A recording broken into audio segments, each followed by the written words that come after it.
Good evening, everyone. Welcome to Nerd Rage Gaming Stellar Crown Testing.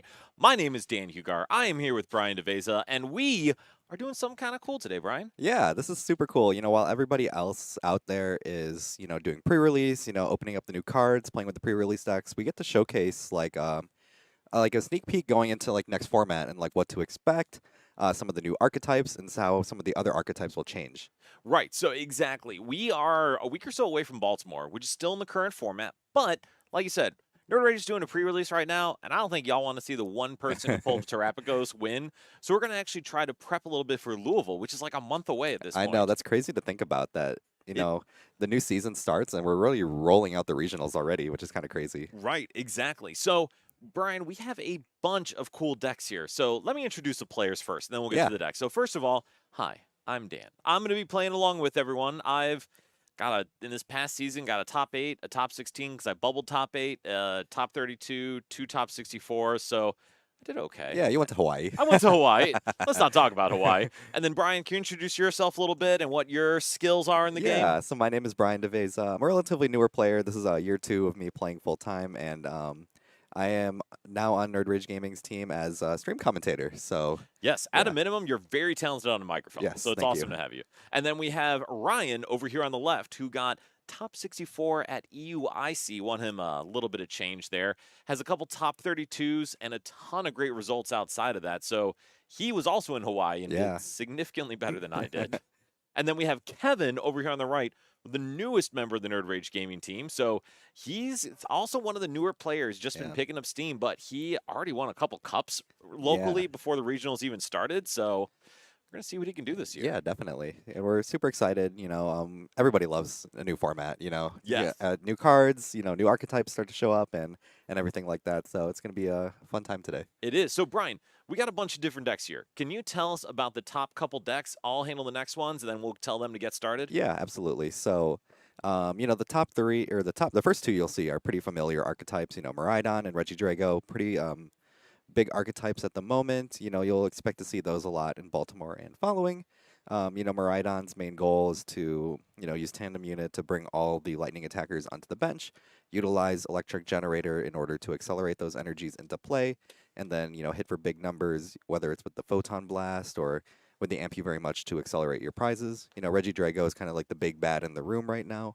Um, copies attacks with Apex Dragon and a V-Star ability Legacy Star that allows you to mill the top 7 and recover any 2 cards that you've discarded. So Pretty good. yeah, pretty good card. It's definitely the deck to beat. And then the one on the right here is it's as Mo said in the chat, the Terra Turtle, Terrapagos, Yes. the new hot card in the set. It's got 230 HP.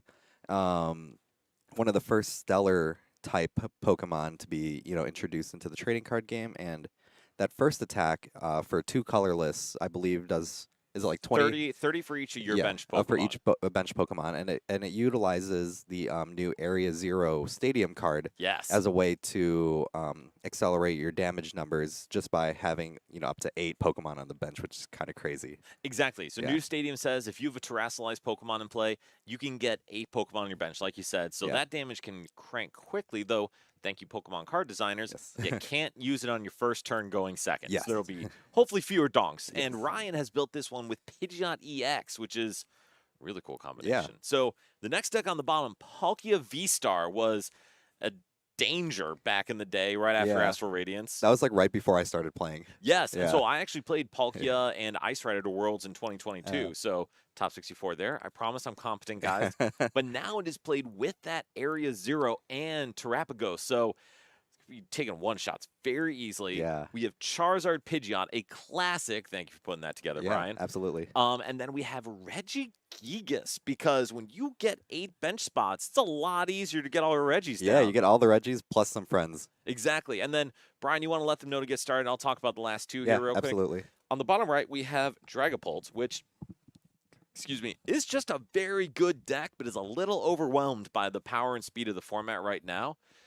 But we also have next to it Galvantula, and this is a new cool, scary item lock deck coming out.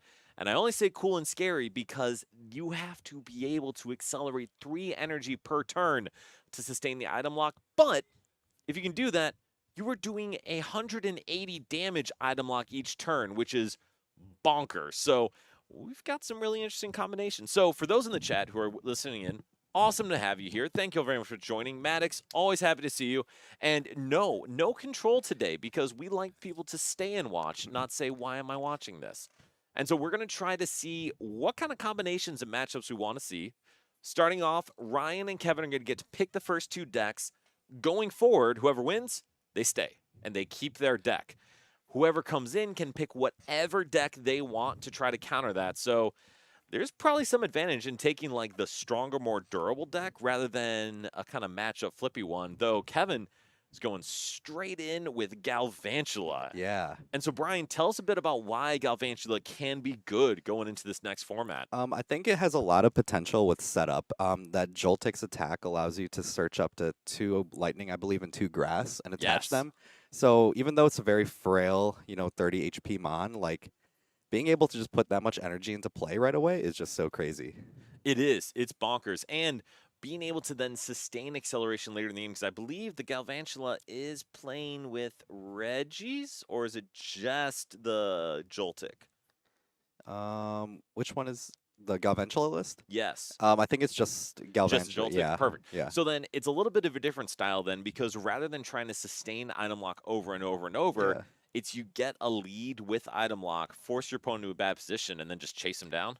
Yeah, and the thing that, because I helped Kev like with the list a little bit, is that it plays a lot of those Noctiles, and the Noctile's like a super crazy card too, because it kind of reminds you of the Shady Dealings Yeah. format, where you can, once you evolve it on play, you get 2 trainers. So Well, speaking of Palkia, Yeah. Shady Dealings, Intellion, and Palkia was the deck Yeah. back in 2022. So kind of seeing a new resurgence of that. yeah, it's kind of like a new flavor of it. So it's definitely pretty interesting to see. It is. And so we're going to see into that Terapagos, Pidgeot EX, and Dust Noir. So, Brian, tell us a little bit about that one. Or if you don't know, I can talk about it. Yeah, why don't you go for it? I am happy Yeah. to. So Terapagos is that big basic, like just hit for big numbers with a big bench. So obviously there's upsides and downsides. Upside, aggressive, relatively high HP. Downside, it's usually hard to sustain a board state or like a game plan with those decks, which we see now with Miraidon, with Roaring Moon, etc. Yeah. But because there's so much colorless support, and because you have exactly like you said, the Noctile that says search your deck for 2 trainer cards if there's a Terrastal Pokemon in play, you can set up something like Pidgeot EX, Noctiles very easily. So now you have a sustainable board, energy acceleration with the Glass Trumpet, and then because it's a big HP 2 prizer, you can pretty easily go down to odd prizes using a Dustoir or Dusclops to just fix some math early or even later in the game. Yeah, and it's kind of crazy too when you have both a Pidgeot engine and a Noctile engine, because you could pretty much just get whatever cards you want every single turn. That's terrifying. Yeah, You can it's actively very search terrifying. for 3 trainer cards or 2 trainer cards or Yeah. whatever card. Yeah, Yeah, that's bonkers. I know. So then in this matchup, since you worked on the Galvantula deck, who do you think would be favored? I like to think the Galvantula, just because once it gets set up, it's just so much more consistent. It feels like almost, but with Ryan's deck, it feels like you need a few too many pieces to go your way in order for your setup to go. But with the Galvantula, it's pretty much you get your first attack going, and then you're good to go almost. And there we go. We are Yep. getting started off with Kevin going first. Does Galvantula want to go first? I don't know actually. All right. Yeah. And this is why we're Yeah, testing this is out. why we test it out so we can we see don't the lines. actually know. Yeah. So we're going to see the Greninja first. So at a minimum, both of these guys, they want to set up a board. Yes. They want to get their basics down. Joltix for Kevin. Is that the Fanro, Tom? That is No, that is Bouffalont. Bouffalont. Okay. So, So Bouffalant's cool. I actually know this one because I think this card's kind of disgusting in this deck because it buffs up colorless Pokemon to have more Yes. HP. So what a lot of people have been talking about lately is wait, is it more HP or takes less damage? I think it's take less damage. Okay. Yeah. But everyone is saying that it's gonna be like a tank, like Terapagos build. So it kind of acts almost like like Hisui and Goodra in a way, where it's like you take less damage. You're like this really big body, and it has a lot of potential, and it's just like super easy to put onto the board. And so, correct me if I'm wrong, but that Bouffalont says if you have another Bouffalont in play, It does not stack. it does not stack, but you Yeah. have to have 2 Bouffalont in play in order to have the damage reduction, I correct? think it's just the one. I don't know for sure. All right, Yeah, fair we'll enough. have to find out. I'm pretty sure it is the 2. It might So I be, hope you yeah. included 2 in there. Yeah, oh, Otherwise, there's- it's I going to be a think- very useless card. I think there's 4 in there. There's to 4. be All right, honest. perfect. Yeah. So we're good. Yeah. All right, so we do see Kevin getting set up with that Radiant Greninja just to draw a bit, getting rid of the Iron Leaves EX, which is a cool inclusion. Yeah, it's a cool inclusion, but I don't think it's really relevant in this matchup. That's fair. But Yeah. then Kevin now going for that Fan Rotom, and that Fan Rotom has a really cool ability that says once during your turn, on your first turn, you can search your deck for up to 3 colorless Pokemon with 100 HP or less and put them into your hand. Yeah, and I think going forward, this is going to be a staple card just because, when it comes to stuff like, really small basics like Ralts, Charmander, in this case, like Buffalon. I'm pretty sure it Joltik. can't get a lightning pulse. Is Joltik colorless? No, it's a No, lightning type. lightning. Okay, and Yeah. Kevin has put this together as Yes. he's searching his deck. Yes, so, it searches up all these, like, really small, like, attackers that you can use to sort of set up your board. So, in this case, it's pretty much the Hoot Hoot. And Hoot Yeah. Hoot is base evolution for that Yeah. Noctowl that lets you Yes. search for 2 trainer cards. And so is there anything else Kevin wants to get down on his board this turn? I think the Joltik for sure. Okay. Just because you need it to, I would say maybe at least 2 if you can, just because if one gets knocked out, you can set up the attack for the other. But I think in this case he's kind of fine where he's at. Well, and Kevin not getting the Joltik, but Yeah. unfortunately only able to get 1 Pokemon search out of his hand. So went with the Fan Rotom, but it's kind of tough because he's not going to be able to use Noctowl if there's no Yeah, Terrestrial There Pokemon in is play. yeah. All right, and so on Ryan's end, what is Ryan trying to do here? I think Ryan's kind of sort of trying to get a similar setup here going, except instead of searching out stuff like the Hoot Hoot, he'll be looking towards stuff like Pidgey and stuff like that. And one of the nice things with Fan Rotom is it does not need to be played from your hand to get the effect of the Yes, ability. Just yes. has to be on your board. And so then Ryan, Iono in hand, is the thought that he's going to dig a little further? Yeah, I would. I think I see a Squawkabilly in hand. I think I would like to see that put on the bench as well, just so you can turbo through more and more cards. And we do see Kevin have the stadium, Yep. but no Terrestrial No Pokemon. Terrestrial. I'm interested to see how they're gonna fit all 8 Pokemon on Yeah, the we're- little playmat This is here. going to be a good trial run for Yeah. Stellar Crown in the fall. Yeah, definitely. So we do see the stadium come down. Yes. And actually, I agree with Ryan. I don't think you want to bench the Squawk here. You don't want to bench the Squawk. What Just- do you think? Why do you think? Just because knowing that Joltik Galvantula, it's a lightning type Pokemon, item lock's big, you're also providing Galvantula a 2-prize easy knockout without any modifiers. Yeah, So definitely. by keeping it off the board, it's going to be a lot harder for Kevin to go through Terrapagos than it is going to be to go through a Squawk, a Pidgeot EX, and something else. Yeah, definitely. So we see Ryan going through now with the Fan Rotom ability, and we see both a Pidgey, 2 Pidgeys and a Hoot Hoot come down. That's what it looks Yeah, like. always or 2 Hoot Hoots and a Pidgey. Well, let's see what's in his hand, because I Yeah. don't know if he has a Buddy Poffin or something similar. And so we do have lists for all these decks, so we'll be pulling them up in between rounds just to show you guys kind of what we put together, why we think the counts are correct, or if we have no idea and we're just trying it Yeah. out. And a lot of these lists, I think we've sourced from like popular like Japanese lists that have been sort of floating around, like like the city leagues and all of that. Yes. So that's sort of what the baseline that we're getting these lists from. And we also took a couple of these from Zapdos TCG, which awesome YouTube channel. Yes. Check him out. Also super nice guy. He posted a couple from Japanese Yeah. results. And then the Palkia list specifically is from Omnipoke, who Omnipoke to me is just one of the best deck builders. He builds decks very boring like I do, and I've had Yes. a lot of success with them. So recommend them as well to check out. And of course, because we have them here at Maddox, Beachport Yes, Podcast. I'm a big fan of the Beach Court podcast. Yes. I wish they can finally move to doing it weekly because I like having something weekly to look forward to. Listen, Maddox and Yeah. Eric, they're just great dudes who Yeah. also know a lot about Pokemon. So check them Yes. out too. Definitely. All right, and so Ryan going with Pidgey, Hoot Hoot, Hoot Hoot. So is there anything else you want to see Ryan put on his board right now? I do like the addition, like the way that he sequenced it out, where it's 1 Pidgey and 2 Hoot Hoots, because you can take advantage of both Noctowls, I believe, on play. Yes. So if you get both of those, and then you can use those to find a way to get the Pidgeot. So there's a lot of ways to go around this, and I also like that there was no Terrapagos that went down as well, just because there's no way for an easy 2-prizer to be taken. I would agree with that. Yes. Part of me would have wanted to see one go down so it can go straight into the active slot if Kevin takes a knockout, but if you're able to evolve up into Pidgeot EX anyway, Yeah, and you I think don't that's need what it. Ryan's thinking too, because I see that there's like an Ultra Ball in hand and all of that, so you should be able to. I hope so to have that Noctowl turn into a Pidgeot. Yes, I would agree.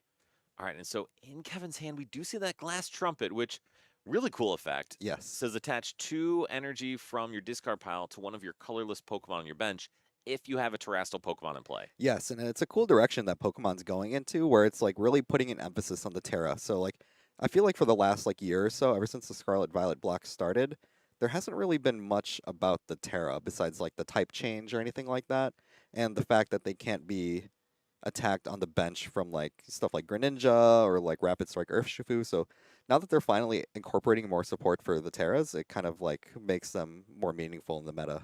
I would agree. It Yeah. adds some twist to it. And Yes. we kind of saw this in the tag team era where we had a whole tag team block of cards, trainers, Yeah. Pokemon, everything. So, yeah, it's cool to see those combinations. Yeah, definitely.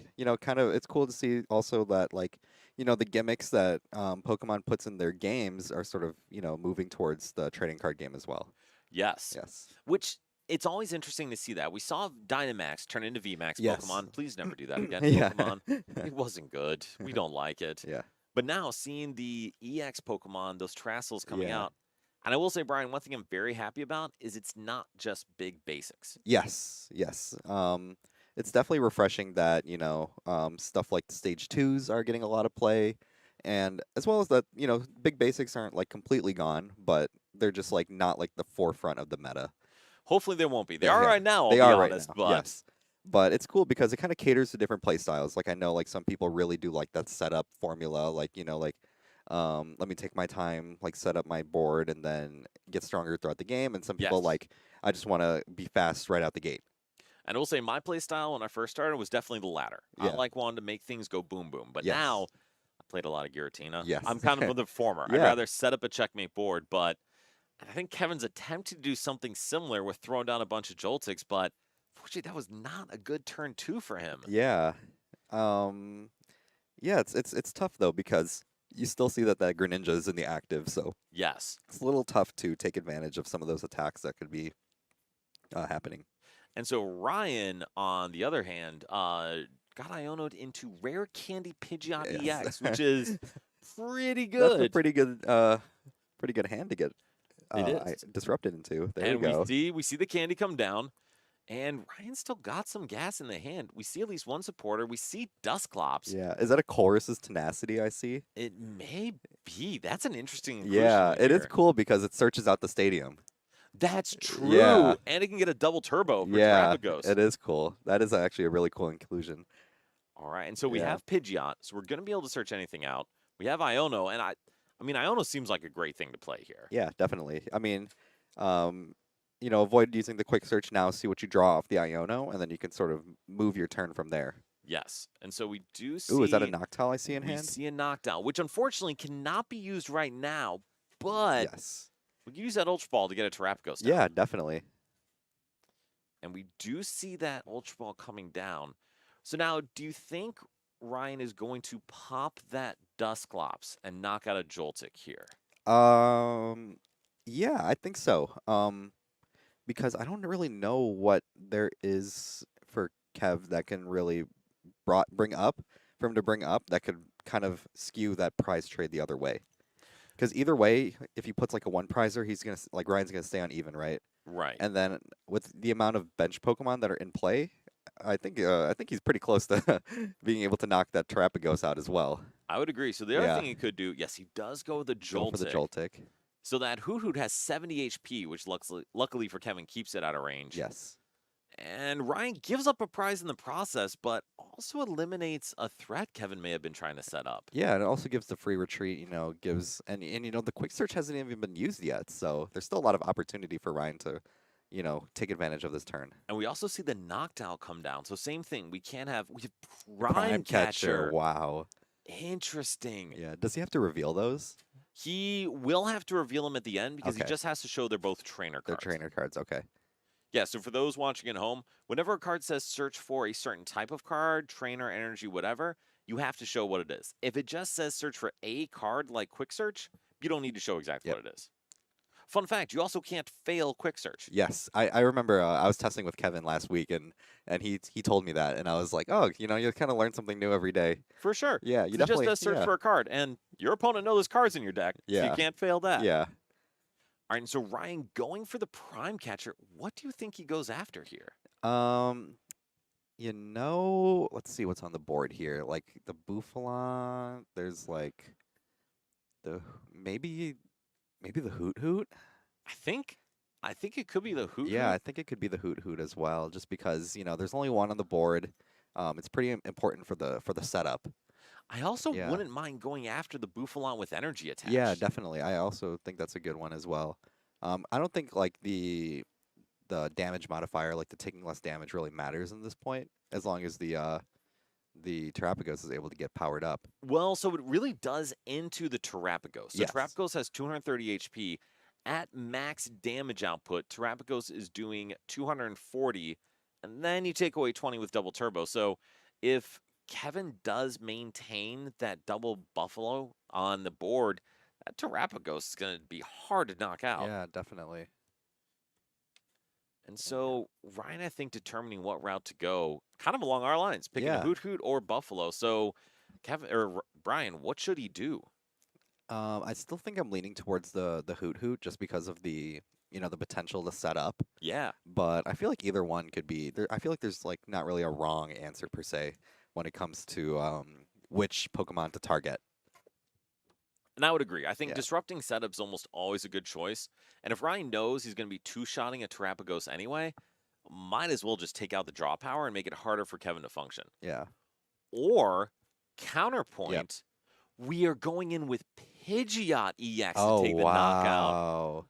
This is a cool line as well because that Blistery Winds attack will bump that stadium. It was It- actually something I did in my testing a little earlier it too. will. You're right. Yeah.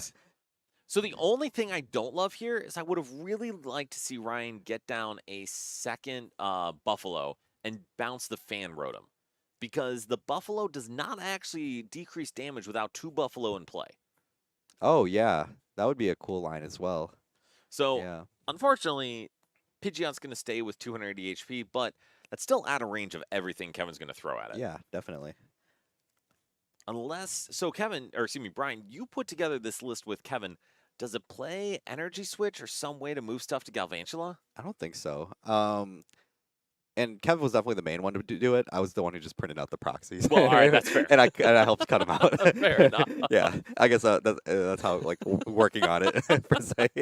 Well, I gave you as much credit Yeah. as I could, Brian. Yeah. All right, so Kevin going in with a Buffalo will be able to do 130 damage if he attaches to the active, which can set the Pidgeot up for a two-hit KO, but we'll see what he does from there. So I guess one question, did the Buffalo not reduce damage done to the Hoot Hoot? I don't know if it would matter, would it? So the Hoot Hoot has 70 HP and it's doing 100. So let me look that up. Yeah. Bouffalon.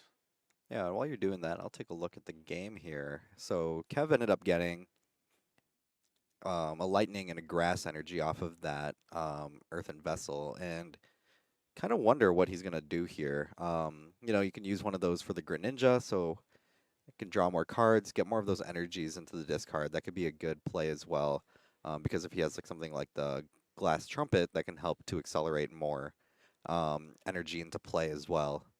So fun fact, that Hoot Hoot should not have died Oh, because good to know. it takes 60 less damage from attacks. Ryan only did 100. That Yeah. Hoot Hoot would have 30 health remaining. Oh wow. So that's but that is Yeah. a tanky Buffalo Kevin Yeah. throws right back at him. Interesting. All right, so then we're going to see 130 damage onto the Pidgeot from Kevin. How do you feel about that play? Yeah, it seems like a fine play. I mean, it's gonna be really tough to knock out that Bouffalon, and as well that only gives up one prize as well. So it definitely helps Kev kind of like not really stall out a turn, but kind of slow Ryan down a little bit. Brian, if you don't mind, can you just let them know the damage modification on Buffalo, how Yeah, that will do. works? Just so they're aware. So I'll keep talking to you guys about the game because as Ryan is searching here, so he's clearly looking to try to set up a one shot on something on Kevin's board. Being down at 4 prizes, wants to stay on that 2-2-2 line if he can. Granted, that Hoot Hoot should be alive, but that's okay. It's fine. This is testing. This is how we figure it out. All right, so they are clearly piecing it together what the Buffaloes do. So, and y'all, this is exactly why we're doing this for you. We are going to mess it up and make mistakes, and we would rather we do it here while you're watching than have you go try to play in a challenge cup, something like that, and learn this fun fact while getting a game loss. So Ryan keeps going, searching with quick search, trying to set up the board. We see another Noctowl come down, and then Ryan, I think, does not have the stadium in hand yet, but we'll be able to use this Noctowl search. So they put the pieces together, Brian? Yeah, so I let them know about it, and they're like, "Oh yeah, that definitely makes sense." So it's definitely, this is why we test, you know. Exactly. I was just saying, let us make the mistakes here, and y'all don't have to make them on your end. Yeah, exactly. All right, so Ryan going for the Colress's Tenacity, which is a new card from Shrouded Fable, lets you search your deck for an energy in a stadium, and it's kind of exactly what Ryan needs here. Yeah, it's definitely cool because I remember when this card got revealed, I was like, it doesn't really seem like it's all that great. I mean, it was in the world's winning deck, Which is cool, I guess. yeah, which is cool. But like, yeah, but now it's sort of showing that it has a lot of potential. It does, and Ryan putting down the second Buffalo, now Yeah. recognizing what he needs to do. Yes. And we're getting, I think, just another Terapagos here. So Kevin will, good Lord, Ryan will be able to take a knockout on that active Buffalon. And Ryan goes for another Dusclops. Why do you think that is? Yeah, I think it's just to set up some more damage. It's not like you can just go for like the Clops and then do the damage counters that way. Rare Candy's still a part of the deck, so he can always go like Rare Candy Dusknoir, and put 130 onto one of the Pokemon. And I think does the Buffalon have 130 or less, or The Buffalon right now is 150. 150? So So I guess it can pick off like maybe the Hoot Hoot, or it can clean up a 2-prizer. It definitely can. Yeah. It actually is. Ryan's going to be doing perfect math here. 210 damage from the Terapagos. Buffalon has 150 health, reduces 60 damage, and exact math. So Ryan takes the prize, goes down to 3 prizes remaining. There are a lot of cards on this board right now. So many cards on the board. And like all of them are colorless Pokemon, Yeah. except for the Duskull. Yes. All right, so then how does Kevin respond to this? I feel like Kevin needs to respond. You either got to clean up the Pidgeot, or you need to take out the Terapagos. I feel like those are definitely the biggest threats on the board right now. And with that knockdown, Yeah. he'll hopefully be able to do one of those. Yeah, definitely. It's definitely a lot tougher now, just because there's the double Buffalo on the bench on Ryan's side. So definitely is going to make knocking out both of those pretty difficult, but maybe a little easier for maybe the Pidgeot if he's able to get the Gust. I think Pidgeot should be doable because Yeah. right now it has 150, so same math for the Buffalon, Yeah. effectively 210 HP. And then that Terapagos, though, has effectively 290 HP, which Yeah. is a little up. Oh, excuse me. It only affects basic colorless Oh, Pokemon. basic colorless. Okay, so So that Pidgeot's yeah, cooked. definitely Pidgeot definitely is. And so if you're Kevin, is that what you target down? I always think knocking out Pidgeot's a good idea, just because you take away their ability of searching one card of any kind from their deck. So I always think that taking out Pidgeot's definitely a good move.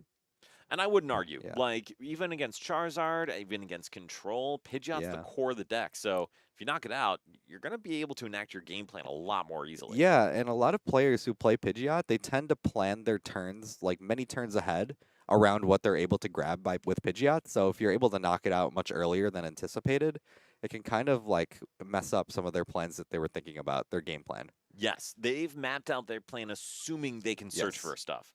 No, agreed. Yeah. All right, so we do see the Iono. We see the Glass Trumpet. And that's a really cool thing about the Noctowl. You're able to get some setup and you're able to get some disruption at the same time. It's so good. I think Yeah. that card is going to see a ton of play. Yeah, a ton of play. And I think that's the set overall hasn't really seemed like it's that great for me, but I think I'm just gonna open ETBs just so I can get the pretty Noctiles. That's very fair. Yeah. So one thing though about the set, I don't mind that. Yeah. I think it's okay that the set is kind of eh. Yeah. Like I would Yeah. almost rather it not have to be a whole new 3 different like tier 1, tier S decks that come out in it. Yeah. Let's just have it switch up what's currently there. Yeah, and sometimes like people really like that it could be like considered like a player's like set, I Mhm. feel like a lot of people kind of consider like Paradox Rift kind of like that, where it's like, a lot of collectors didn't really like some of the big cards that came out of it, but a lot of the players really liked a lot of the cards. So, Paradox Rift yeah. was an insane set. Yeah. Yes. All right, so Kevin does Iono, fills the board a little more, Radiant draws with Radiant Greninja. We see the Ace Spec. Yeah, so this Ace Spec is super cool. I believe what Sparkling Crystal, is that what it's called? Yes. And I think that this Ace Spec is going to change a lot, where it's going to enable a lot of Terra Pokemon to really get a lot of play. So in the case of this Terrapagos, it's able to attack for 1 energy of any type sooner. Yeah. So it requires 1 less energy. So like even that like attack, that second attack that requires like the 3 different like energy types, I forgot what it does. But like Kevin would be able to use that attack right now. But for that first attack, only 1 energy would be needed in order to attack with it. So it has a lot of power, and it can be used with both of his attackers, whether it's the Galvantula EX or the Terrapagos EX. Well, so Terrapagos EX, that second attack does say, I believe it does 180 damage and prevent all damage done to this Pokemon by anything other than basic colorless Pokemon during your Wow. opponent's next turn. That's So kinda, luckily for yeah. Ryan, that is literally exactly the Pokemon he has on the board. Yeah. But that can be kind of scary into other decks as a Yeah. walling deck. Yeah, it definitely can open up a lot of possibilities. So when you have such a powerful card like that Sparkling Crystal, it can really open up the meta for a lot of these like Terra Pokemon that haven't really had as much play. Yes. And so we're going to see a quick search here. We have Dusclops down. We have a boss's orders coming out with Pidgeot. Ooh, what is Ryan targeting here? Maybe the other Buffalo. I could see that being a thing to get that back down to even pricing. I could also see maybe even like that Galvantula. I don't even know. I mean, if Ryan finds another bench Pokemon, Oh, the Hoot Hoot. we have perfect math for Galvantula. Yeah. But yeah, taking down Hoot Hoot does not seem bad. 'Cause Yeah, like not you mad said, at that. we're on even prizes again, Yeah. and Kevin loses his search. Yeah, definitely. So, yeah, when your whole your whole search engine sort of revolves around something you need to evolve, being able to take it out when it's in that baby form is definitely makes it a lot difficult for Kev to handle it. And speaking of Palkia, targeting down Sobbles in the past, Yeah. targeting down Bidoofs now, targeting down Pidgeys now. Same thing. If you dissect their engine before they can set up a full board, you're going to be in a great spot. Yeah, definitely. All right, so then for Kevin, honestly, it seems like Ryan's in kind of a checkmate position here. Yeah, definitely. I mean, he only needs 2 more prizes to win the game. He still has the Pidgeot. It's kind of like it's like kind of like pick your poison. Like, what do you want to take out? Do you want to take out the search engine? Do you want to take out the attacker that's right in front of you? Even if he's able to take out one of those, he's still able to kind of set up a checkmate with, if he evolves that into Dusknoir, and then you pick up like one of the babies, and then you take out one of the other ones. Like, there's a lot of possibilities that Ryan has to finish off this game. For sure. And if Yeah. Kevin goes in with an active Terrapagos EX, Ryan can just drop the damage on the active Yeah, and clean definitely. it up with his own EX. Yeah, and a lot of people were kind of disappointed at the World Championship at the performance of the Dusknoir line, just because it didn't really show much. But I guess like this format is where it could really shine. I would agree because I Yeah. think there's going to be a lot more basic setup, all of that going Yeah. on, even if it's via stage 1, not stage 2s. Yeah, definitely. So a lot of potential for a lot of these existing archetypes that can be changed with Stellar Crown. And Kevin Ooh. targets down the Duskull or Dusclops. What do you Yeah. think about that play? That's an interesting line. That's definitely something I wasn't really thinking of before. I still feel like Ryan kind of checkmates this game here, but it's a interesting line here. It kind of like takes away one of his win conditions. It does. And so we'll see what Ryan draws. And I I think it mean, was an Ultra Ball. yes, which is not the most helpful. Yeah. But Ryan, at this point, kind of like you said, he can just hit this active EX twice. Yeah. He can target down 2 babies on the bench. Like, there's a lot of ways he can go about this to make life very, very hard for Kevin. Yeah, definitely. And getting that double turbo down is huge because now Kevin can't clear all of Ryan's attackers in one go. Yeah, there's definitely another attacker's already set up, and it's so easy to set up that attacker too, which is kind of crazy. It is. And Ryan Yeah. also has Iono available, which Yeah. is big since Kevin will go down to 4 cards with no way to search on the board. Ooh, he goes for the Ultra Ball. Kind of see what he wants to grab here. A Oh, the Blood Moon. bear. Or the Fez. Both Yeah. are good options. We go with the Fez. Yeah. I don't really mind that. Yeah, definitely. So the bear also is interesting because with that double buffalo, bear essentially has 320 health. Yeah, bear's practically like a stage 2 EX at that That's point. For as a basic. insane. And doing 240 damage base too, that is yeah, wild. that is kind of wild. Yeah, so definitely a lot of colorless support going into this next format here. There is, and we actually see the research from Ryan, which is pretty good. Yeah. And a couple rare candies, which Yeah, are which would have been really nice last turn. yes, exactly. Yeah. I mean, so Brian, I guess, do you just attack with Terrapagos here? I guess so. I mean, if you know that you have another attacker ready to go the next turn, there's no harm in pretty much just going with the one attack and then you follow up with the last one. All right, we'll see what Ryan gets off of that draw from Pheasantipity. Featherball. Sure, sure. Okay, Featherball can search out the Pidgeot. Try to thin out the deck a little bit more. So Crown Opal, the attack says from basic non-colorless Pokemon. So something like Chi-Pao, Miraidon, Roaring Moon, okay. they wouldn't be able to hit the Terrapagos. But if it's an evolution Pokemon or it's another Terrapagos, then it can hit into it. Yeah, So that could be real bad for Yeah. something like Roaring Moon. definitely. But at the same time, it's not going to do a lot of damage unless you have a full bench. Yes. So there's ways to get around it. Yeah, there definitely is. And I wonder too if this Area Zero Stadium is going to really warp the meta to like really bring back stuff like Lost Vacuum, you know, and a lot of like heavier stadium counts and decks. Yes. I could absolutely see it. And so Yeah. was that 220? It should be 210, correct? Gee. No, it is 220. 30 times 8, 240 minus 220. So we are Oh. 10 HP off 10 of just HP. winning the game right there. All right, so Brian, tell us, how does Kevin get back into this? I think Kev needs to, I think he needs to take out one of the, I think he needs to find a different attacker, maybe like that Galvantula EX, or if he can find like another Terrapagos, or the bear. The bear is pretty good. The bear is pretty good. Assuming he gets another buffalo down. Yes. Oh, and it looks like Kevin actually has Crispin. And is that Briar in there as well? It might be. No, that's Air Zero. Yeah, it's Crispin. Oh, man. So Kevin has the opportunity to do something here. Yeah. He's, I guess it has the potential of getting 3 prizes on this turn if that's a Briar in hand. He could. Granted, that would still not win him the game. It wouldn't, but it can put him in a good position. Yes. And he does have the Noctowl as well, so the Noctowl can also search out some more cards as well. He did just bench the Hoo-Hoo this Oh, turn. that though. was benched this turn. Okay. Yeah. Unfortunately. Yeah. All right, so we'll see the Crispin The come Crispin. down. And the Crispin's cool. It's kind of like a Mirage Gate. You search out 2 energies of different types, I believe. I think it has to be 2 different types. Yes. And then one gets attached to the Pokemon, the other one goes to hand. So it's effectively pretty much having two attachments on a turn. Which is really Yeah. interesting acceleration, and it's like custom made for. Oh, we just failed. Apparently, we are failing the Crispin. Yes. That's not great. That's not great. What? We'll have What- to ask about that what- later. What's the move? Yeah, here, I don't Brian? know.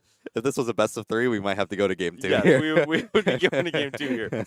I guess I assumed he was going to go into Blood Moon. Yeah. But I feel like you need a new attacker here, just because you just lose the game if you, you just kind of lose the game if you just keep that Terrapagos in play. yeah. Oh, into the Bouffalant. I don't quite know what's happening Yeah. here. All We're right, gonna go there's into the bear. Go into the bear. The bear will not take a knockout. Yeah, just because of the double buffalo setup here. Yes. And then Ryan will draw and just attack Yeah. and win the game. Or we could boss, or we can't Briar, Brian. Yeah. We can't use that. Yep. We can't. You're right. It was 1 letter off your name. I know. You just got to finish that R and make it an N, and Just then close it Yeah, out. it was funny too because when I was cutting out those proxies, if I had a pen with me, I would have made all those R's N's. Fair enough. All right. So Ryan using Pidgeot X here. We don't actually have a boss's orders left in the deck, but I don't really think that's a big deal since Yeah. we're just going to two-shot this bear at a minimum. Yeah, and I mean, Ryan still technically has that checkmate in a Yes. sense. Yeah. So we'll see what Ryan goes with here. And yeah, I gotta imagine this is still just game. And we are gonna hit the bear for, I think 220 again. Yeah.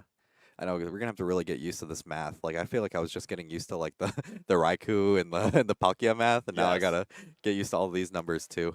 I'm still curious though what Yeah. Kevin's decision was there with the Crispin, because why not just throw the stuff onto Galvantula? Yeah, it's definitely interesting to see. It is, and I have Yeah. no idea. But we'll see what it goes with here. We do have leaves that could go back in the deck and attack, but man, Ryan's still just one hit into the active away from winning this game. Yeah, And I feel Kevin's- like I feel like this one's a little bit easier to clean up just because the bear has a 3 retreat cost, so it's a little hard to take that out of play. And I feel like Kevin would have to go into Iron Leaves or something, and they're having fun, even though I have no idea what Kevin's gonna do Yeah, here. and it makes for some good testing. It does. It Yeah. does. So Kevin has the Noctowl. Are you sure what's happening? Because I'm not sure what's happening. I'm not sure. We see the Noctowl. Yeah, We see the Trumpet, which is a good card, and we see Penny. Penny. Penny is interesting here because Yeah. Kevin could go straight back into the bear. Yeah, that could be also an interesting one as well. So this actually could make things hard for Ryan because then Kevin could continue to attack with the bear. Yeah, and if Palpad's also something that's in that list as well, you can kind of loop the Penny. Yeah, exactly. So I wonder if Kevin's thinking, can he mill Ryan out just with only the couple cards Ryan has left? It's so funny because I feel like that's something that Kevin's always thinking about. Just the mill Yeah, out? I think it's like mill is just like as a potential win condition at like every game that he plays. It's just go to Yeah, playing Charizard. yeah. Let's mill him Let's out. mill him out. I will say it is a win condition. Yes. It is always a win It condition. always is. So we see the Trumpet. So Kevin could accelerate some energy here, but I'm not sure where it would go to. Yeah, don't know for sure. Eli, do you know why they're dying out there? They're dying laughing on Yeah. screen, and I don't know why. All right, fair enough. No, you're good. Yeah. You're good. Eli just came back to say hello in between pre-release rounds. Did Yes. you pull anything good, Eli? No, not a single person pulled a Trapagos. Oh wow. Ew, okay. Did he there pull are- any of the like playable stuff like the trumpets, the Crispin? I pulled a Crispin. We got a Crispin. How about excellent. a Briar? He pulled Briar. I did get a Okay. Briar. And a Alright, Briar. There Perfect. are no turtles being pulled today, but you Yeah. know what? Maybe just in the prize packs. Yeah, All right, so we see Kevin play the Penny, the Penny. scoop the bear up out of there, go into the Buffalo, and we will be able to see the acceleration to the Buffalo, and the Buffalo's going to be able to close out that Terrapagos. Interesting. Yeah, very. We interesting still play. have a game Yes. for Kevin here because Ryan will only be able to take a single prize on this Buffalo when he knocks it out, and both of his Terrapagos are highly damaged. This game is getting really weird. This really game is quickly. very weird. So I will say, for those watching at home this game, it's getting stretched out a little bit, but I don't think this is bad. One of the worst things in my mind that can happen with big basic decks is it's a 3-turn game and it's over. But knowing that we can have some interesting complex matchups where healing matters, that seems pretty good. Yeah, definitely. And when you're able to set up multiple attackers and you sort of like weave them out throughout the game and kind of draw out a game that way, it definitely can show like the legs that the deck can have Yes. in relation to like other decks compared to like a matchup into like a setup deck or something like that. All right, so the Ryan does just take a knockout, and I'm not entirely sure why Kevin declined to attack the active, but, you know, here we are. Yeah, we're learning. This is fine. Yeah. This is all fine. Dying laughing because Kevin went Crispin for 0. Oh. And Crispin again. Okay, fair enough. So we do see Kevin then go into the bear. Bear's going to be able to take a knockout here, and then, yep, bear takes a knockout. Wait, Yep. did bear not attack last turn? No, Bear did not attack, and I don't think Bear knocks out because of the double buffalo. It does not. It Yes. does not knock out. Why Yes. didn't Bear attack the I previous don't know, turn? actually. Oh, because he needed an energy attachment. He did not Oh, have okay, one. okay. Okay. Well, so I don't think. Oh yeah, Yeah, I mean, Ryan just has it at this point without Yeah. a penny. So ideally, we'll see the attack and just double hit for a knockout in game. We'll see Yep. Kevin draw. Do we have an out? I don't think we have an out. We do not have an out. Well, Well, actually, we he do could, have Greninja. he could draw back into the penny. Let's see it. We see a Noctowl. We see a Terrapagos. And neither of those are going to do it. Yep. So, Brian, at this point, since I think we can say the game. Okay, yeah. All right. Well, Brian, at this point, I'm going to hand it off to you. I'm going to go run a game Yeah. against Ryan. He's going to hold down the fort, and then I will kick Kevin in here. And if you don't mind, Bryce, can you throw up the list for the deck that Kevin just played? So, Brian, can you talk through this with Kevin and say, Absolutely. why did you make those choices? Yeah, we'll definitely go over it, and we'll see sort of like what's going on here. This was definitely a fun first game to start the night off with. We're definitely having a lot of fun with this, and we'll definitely get some good games here. And as that list is coming up here in just a moment, I don't think it's that one.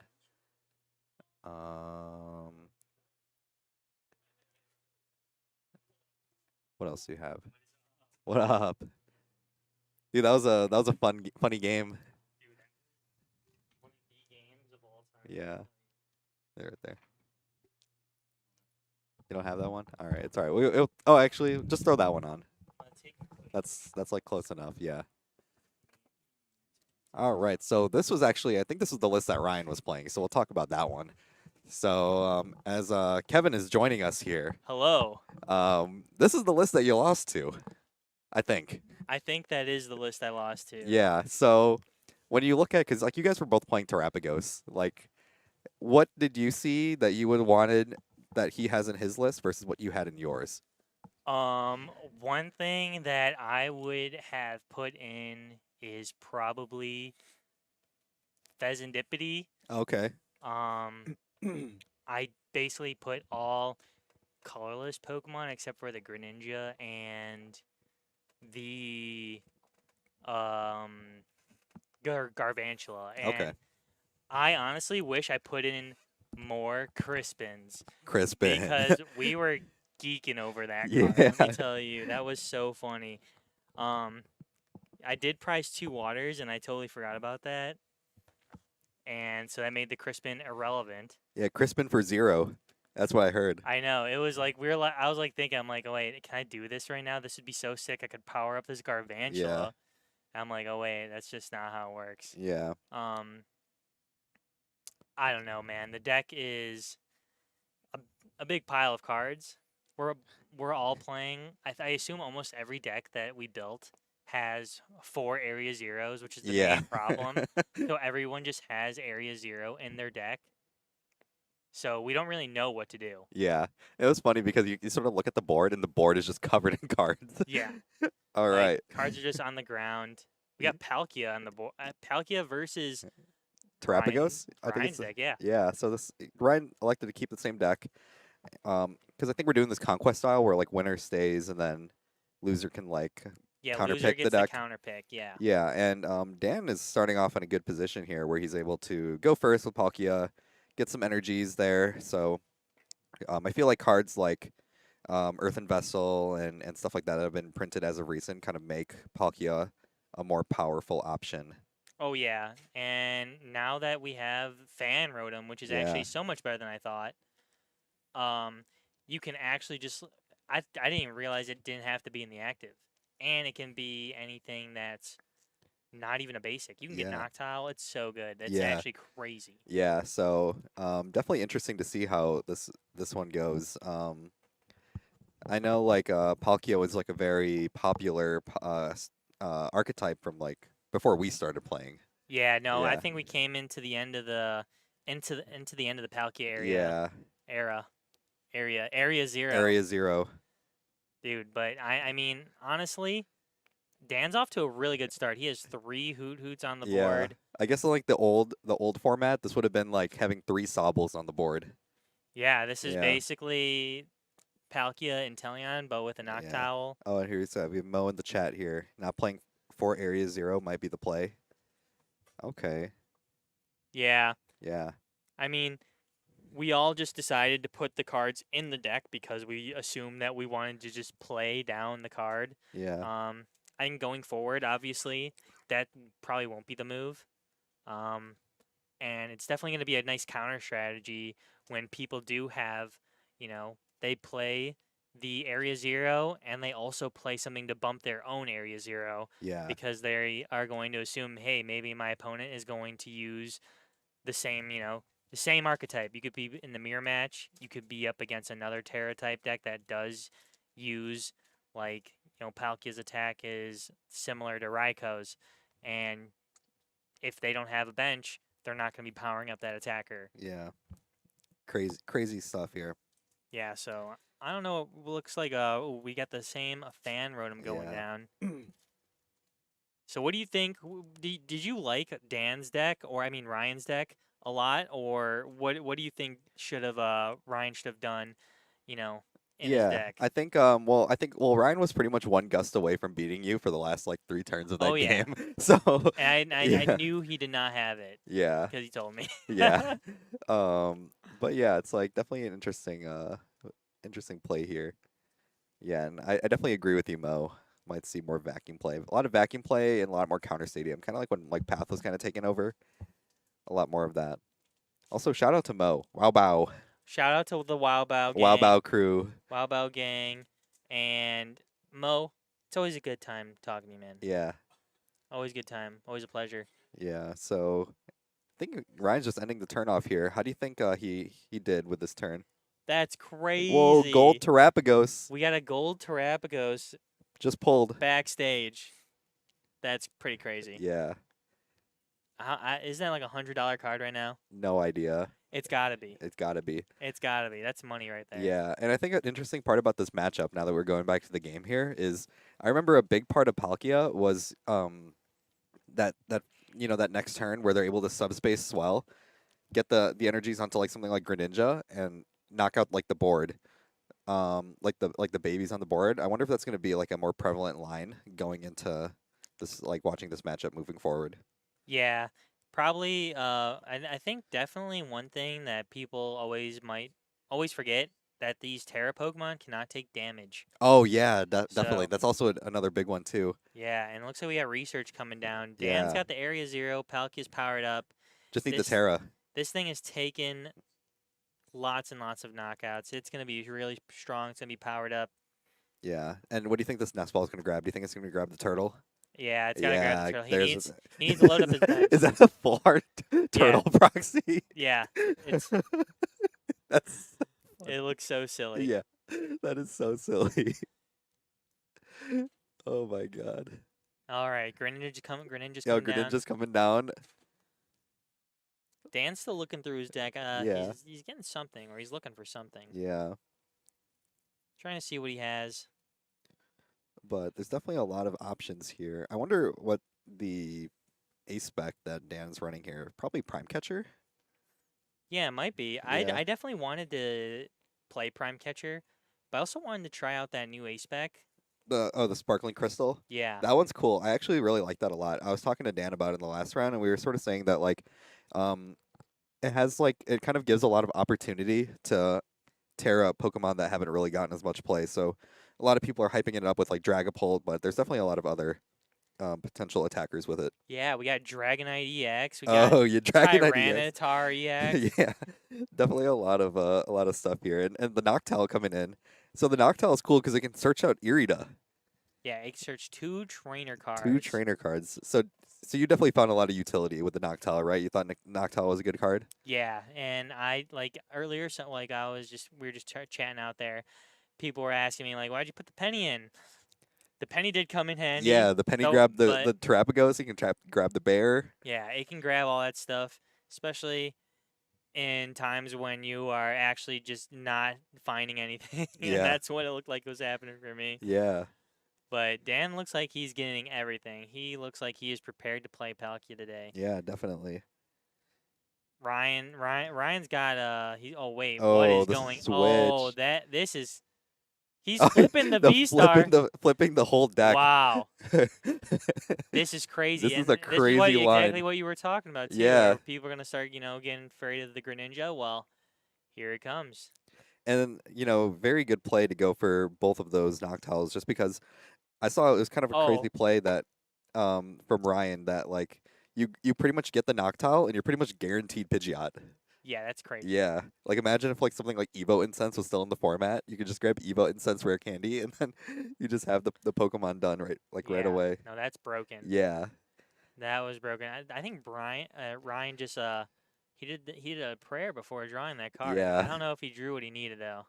Let's see how much farther this game's gonna go, because based off the board here, Dan's got a lot more Pokemon than Ryan does. That is very true. I see a lot more Pokemon there laid out, Yeah. and it looks like Ryan does not have anything.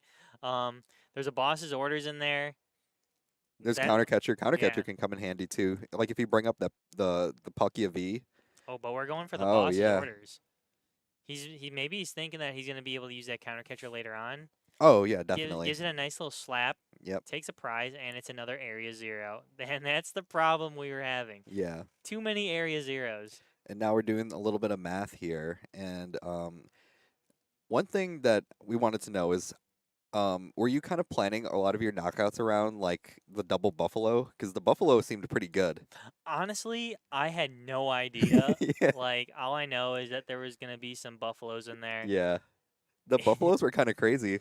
The buffaloes were actually silly. Honestly, if Ryan didn't take that first prize, maybe the game would Yeah, have been completely maybe. Yeah, it different. could have been a little different. Could have been a little different there. Yeah. Too many buffaloes, I don't know what to say. I just know that the buffalo is actually going to be pretty annoying to deal with, I think, going forward. Yeah, definitely. That might be a card that a lot of people like to throw in, Yeah. especially with that glass trumpet. Oh yeah, and this is kind of a crazy setup too. It's like Dan is able to grab the trumpet and he's able to grab the V star. So he'll have another like attacker sort of getting ready, Mhm. and then he'll be able to set up the Terapagos to get ready to attack as well. Oh yeah, this is getting crazy out here. Yeah. This is actually nuts. There we go. He's loading up with the glass trumpet. I don't Get think another energy on yeah. Greninja. So how does the Terapagos attack? Is it like 30 for each bench? 30 for each benched, and it does 180 for the other attack. For the other attack. Okay. And then it cannot be damaged it can't take any damage by non-basic Pokemon Oh yeah. or non-basic colorless. Colorless. Yeah. It was weird when I was reading it. I was like, wait, what is the condition on this? But I mean, if we're playing a lot of colorless decks, Oh, that's not the right bird. rare candy squawkability. That is not the right bird. Yeah. And they both realize that. Yeah. Okay. It looks like Dan is gonna take this game. I Yeah. don't know if Ryan can even do anything here. Yeah. I think his turn. Oh, I guess Oh. he can stall. Yeah. That's what he's gonna go for. Doesn't have a Terra Pokemon. Can't get the Noctowl going. That's another thing. You have to have a Terra Pokemon to get the Noctowl effect. Oh, you do need a Terra You for do the. need a Okay. you do need one. That's a cool condition because that pretty much means that you can't just slot Noctowl into every single deck. Yeah, and I mean most decks are gonna be playing Terra Pokemon. It feels Yeah. like there's not that many archetypes that won't be. Yeah. Especially with how good Teal Mask Ogerpon has become, especially with how good Charizard EX is, Yeah. Dragapult EX. There's just a good variety of very good Terra Pokemon, and that's gonna be something devastating when Dan gets this boss's orders out right now. Yeah. It looks like he's trying to just make sure Ryan has no other way of winning this game. I don't know. This is interesting. I think Dan knows he's just like trying to just secure this win. Yeah. I think he's just getting his checkmate Yeah. board set up. Kieran. Kieran, Kieran. okay. Okay. That's The a Kieran's good kind of guard. crazy. Yeah. This is going to be very, very interesting to see Yeah. if whoever plays. It looks like you might be going up against Dan next. If do you have any decks that you'd want to play against Dan? I don't even know. Like, Like- what would you want to counter pick against this? We have a ton of decks out there, so Yeah. I don't even know. Like looking at like whatever I brought, because I brought Dragapult and I brought Charizard, and I feel like Charizard doesn't really do well into this because I don't play. I know the list that I built doesn't play Manaphy. I feel like Dragapult has a lot of potential, but I don't know. I probably will end up playing Charizard because it's just something I'm more comfortable with. Yeah. I Yeah. mean, Oh, okay. okay. That's a pretty good card. He's gonna be drawing 5. Dan's gonna be drawing only 1. So let's see. All right, doesn't look good so far. Yep. Very, very interesting. We got a Buffalo out there though. Yeah. We got a Buffalo DTE. Oh, there you hand's go. been extended. Shake my GG. hand. All right. Yeah, it's that time to one slip. that one was definitely not as close as the last one. Yeah, I don't even know if our game was close. It was. Yeah. No, yours definitely got closer like the longer that the game went on. Yeah. Yeah, I think as Ryan just started running out of resources, and he even knew that himself. He's like, "What do Yeah. I even do? I've gotten everything I need." But I feel like when you get that Noctowl down, it just kind of stays there, Yeah. and that's why I see a lot of lists have Scoop Up Cyclone. And if you don't have Scoop Up Cyclone, like you're just gonna keep that Noctowl there. Yeah, and I feel like when you have all these like different A specs like in play, that it definitely makes like a big difference. Yeah. Yeah. All right. So All right, are you kicking me out? All right, I'm playing now. I'm gonna play. let's go. Good luck. Yeah, Palkia's pretty good. yeah, it looks pretty good. We were just talking about what decks should Brian play to counter Dan's deck right now that we got out there. Hello, everyone. Hi Ryan, how's it going? Dude, that was brutal. It was a My, brutal. my poor Hoot Hoots. It looked pretty brutal seeing that go down the first as the first knockout. I'm like, wow. We're like talking about, oh wait, Greninja we can't do damage to the bench on Terra Pokemon. But wait, there's no Terra Pokemon. Yeah, the there's Hoot no- Hoots are the- just little guys. They're just little guys just sitting out there. Maybe a little Manaphy in there, but I it's mean, yeah. okay. It's Dan looking at That looks like he's looking at, my deck.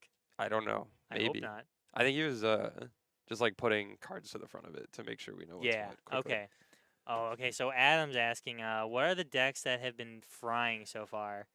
Yeah, this Palkia deck's pretty good. Yeah, Um, Palkia. Yeah, I don't really know what else to say other than we've seen it before and it's back, and you can do a trillion Yeah. damage with Area 0, giving you more bench Pokemon, and Radiant Greninja's still pretty good. Yeah.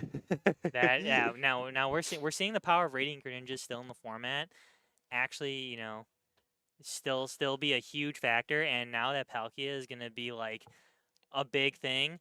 We were talking about, dude, everyone has 4 area zeros in their deck. And like, what's the point of having 4 if my opponent's just gonna play That's it? true. So That's true. that's definitely gonna be, go down and like, it's definitely not gonna be a 4 of it in most decks. Well, dude, in our game, we were talking that Yeah. neither of us were going to have a bump to Area 0, and one of Yeah. us was going to put it in play. Yeah. But then the the Pidgeot, Pidgeot is the bump. that's all we have. That does get rid of the area 0. But yeah, back to Palkia. back, This deck's pretty good. Reminiscent of Palkia and Teleon, obviously the Noctowl has a very similar effect of Shady Dealings. I've been talking to some players who are excited about this coming back, saying that when they played Palkia and Teleon, it felt like the only deck they've played where it felt like they were just cheating because they felt like they could do whatever they wanted. And we're Yeah. kind of seeing that come back with the Noctowl, letting you get 2 of any type of trainer as long as you have a Terra Pokemon in play, and the Palkia having its damage cap raised with the Area 0. It's going to be scary. yeah, no, that's nuts. And like the one thing that I was like kind of talking about, there's no Scoop Up Net right now, but there is Scoop Up Cyclone. So I feel Right. like, with Palkintel, you had that, Scoop Up Net to just, Yeah. bring it back, do it again. We like in our game, I know, so you had the Noctowls down, and then you were just like, okay, what do I do now? The Noctowls are there, but how do I, go get more cards that I actually need, unless Yeah. I just, but you had the research, you had mostly everything you needed to, close up that game, but it's not as, I feel like, consistent or as, fast when you can just scoop up net Yeah. intel. Obviously, the 2 main differences, one of them being Scoop Up Net, the other one being just like the longevity of the Intellion line being 2 evolutions worth Yeah. of consistency, whereas the Noctowl is just 1 and done, bam. Yeah, and you have to have a Terra Pokemon out. Right. So Which isn't that difficult, but yeah, you know. sometimes you just might have the Hoothoot, just not the Terra. I'm just saying, anything can happen. But here we have All right, here we Dan go. and Brian. We were talking. I was talking to Brian. I don't know what he's gonna play. He was thinking Charizard, but Okay. I'm actually not sure what he is playing. I don't remember what deck was in the black sleeve, so I'm we will have pretty a sure treat. Pretty sure it's Charizard. Okay. The only Terra in the deck. That's true. Adam. Yes, the it turret is. the There's only there's Terra. 2 turtles in Dan's deck. Two turrets. We've seen Water Ogerpon as an option. We've seen Cornerstone Ogerpon as an option, just to have like kind of a non-chaseable Terra Yeah. Pokemon. But Dan is rocking 2 Terrapagos and a 1 of Glass Trumpet to try to One glass attack with. That was the one glass trumpet. Yeah. Okay.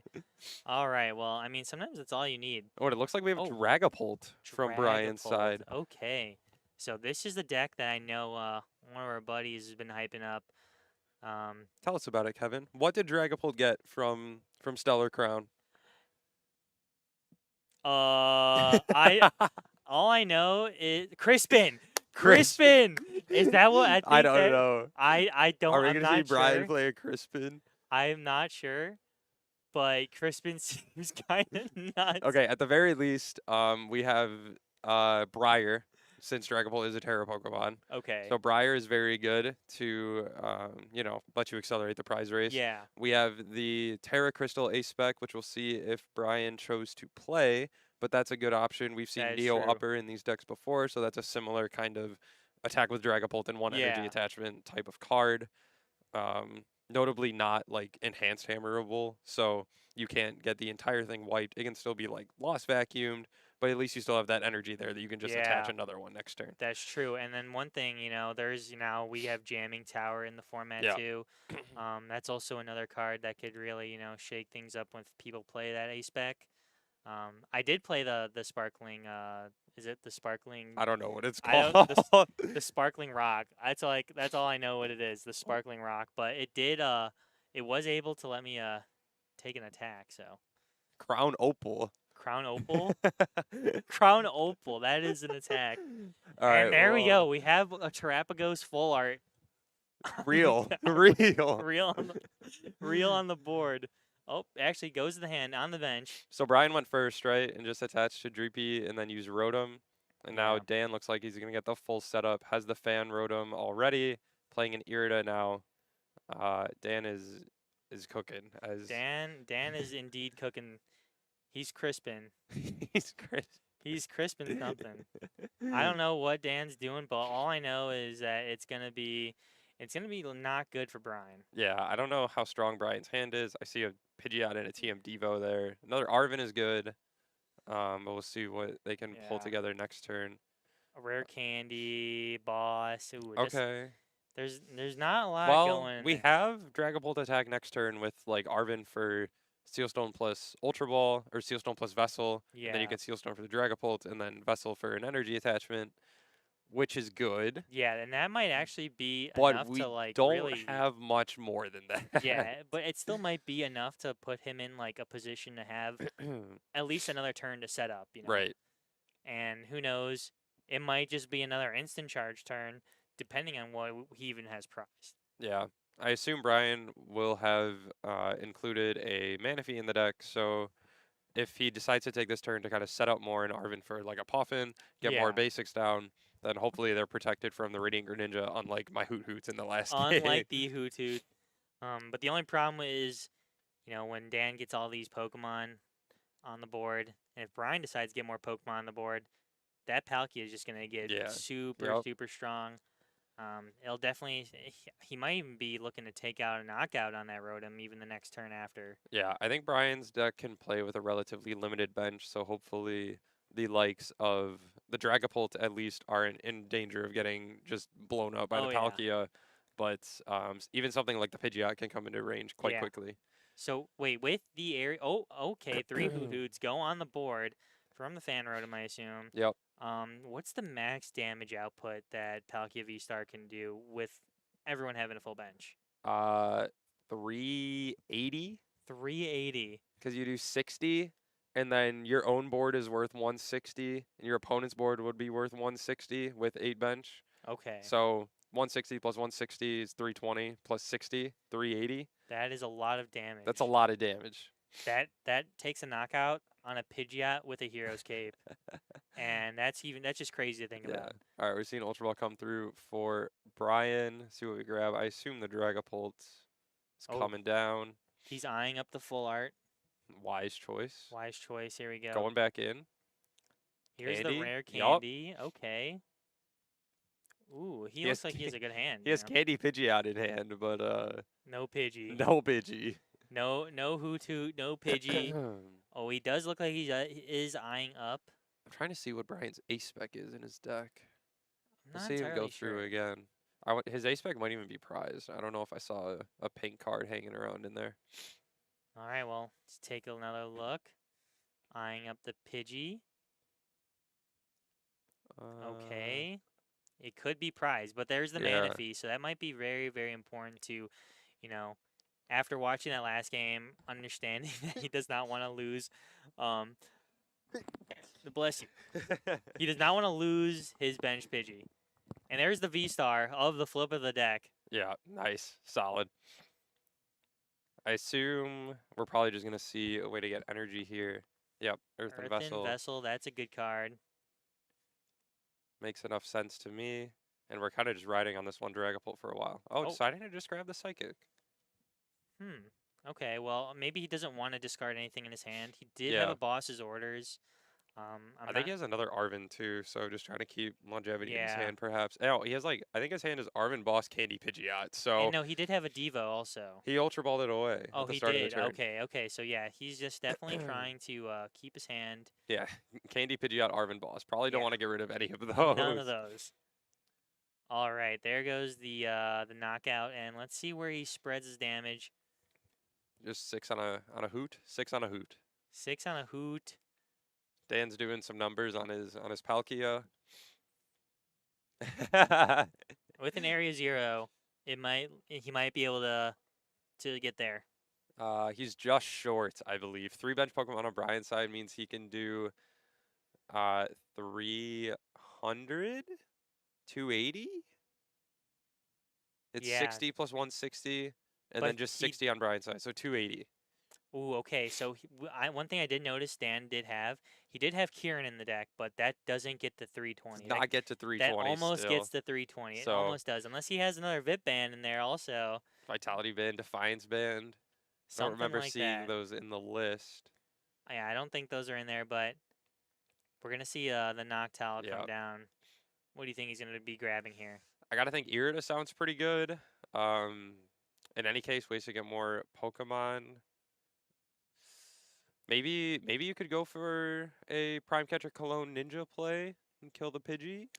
Yeah, so since Brian did take a knockout, do you think he ever gets a Pheasantipity here just to, even, increase his board?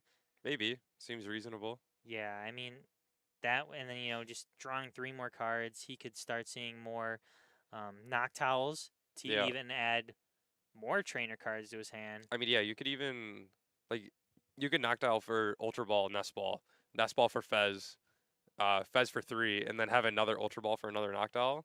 But He- we're seeing the Cologne come through. Ooh, so- that's kind of scary for Brian. That is definitely scary for Brian. Okay, well, let's see what. I think Dan is going to go for if he's not going to grab Cologne, if he's not going to try and go for the play. So Yeah. I think there's going to be a canceling Cologne play coming down soon. And that's just crazy to think about that. Brian tried his very, very best to get the Manaphy on the board just to, protect the Pidgey. And it's just not enough with those 3 Hoot Hoots on the board, Yeah. just ready to evolve in a Noctowl. This Prime Catcher Cologne Radiant Greninja combo is certainly something that we've seen before, and it's certainly something that we're going to keep seeing this format. Oh yeah, and now that's gonna be, I feel like almost easier just to get with these Noctowls. Yeah. I mean, one Noctowl. One Noctowl One gets you Noctowl. everything you need. Gets you rare candy, gets you Ultra Ball, gets you area 0. Yep. So you see the stadium come down. Okay. See Dan lining it up. Got Irida in hand. He's just making sure everything is lined up Yep. perfectly. Dan has come to play. He picked Palkia, and I was like, of course. this guy just wants to have fun. So what do you think? What do you think would be a good counter to this deck out of the decks that we brought? I don't know. What do we have? We have Reggie's. Reggie's could do okay, maybe. Yeah, Wait, but you don't have the good Lucky. You have bad Lucky. you do have bad Lucky now, but there is the The Galvantula in there. Galvantula could bop it for sure.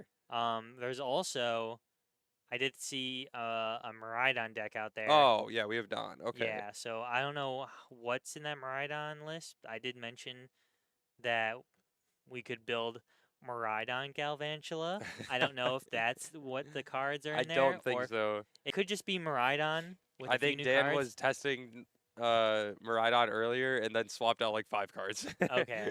I think he put in the Mewtwo to be able to use Area 0.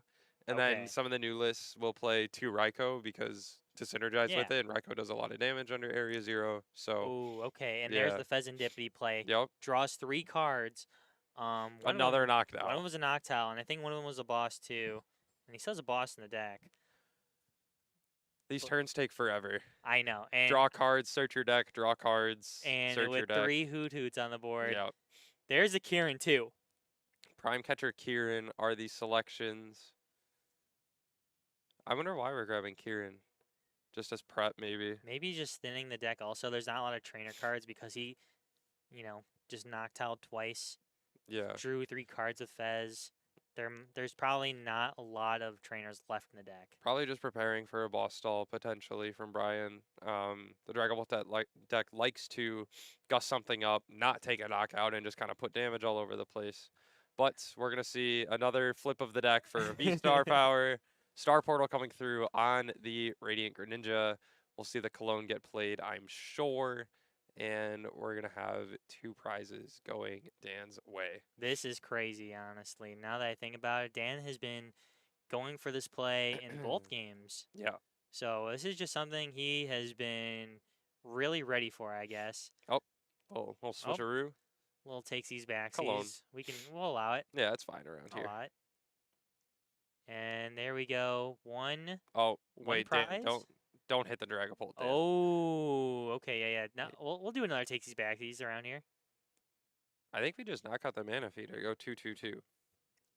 Yeah, and that's what he's Yeah, gonna yeah. do. Doesn't realize it's a Terra Pokemon, Yep. and the canceling Cologne does not stop the Terra ability, No, it sure doesn't. which is kind of weird. I always thought that would just be like maybe an ability. Yeah, it's You know? it's similar to the old ancient traits where it's just like it's not an ability, Okay. but it's just a trait the Pokemon has. Okay. So, I didn't play back then, so I'm still learning some Yeah. of these older, cards, and stuff like Skyfield is kind of back with this area Yep. area zero area 0.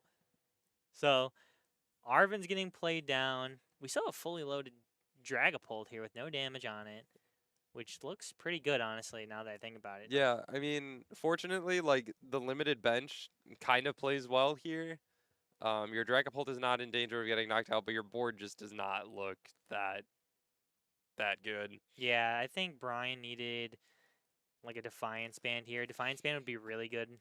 Arven did not get a tool. So a Defiance Band or a Vip Band honestly would be really good in this situation. Maybe even like something to do some more damage to this Pheasantipity or even the Palkia on the bench.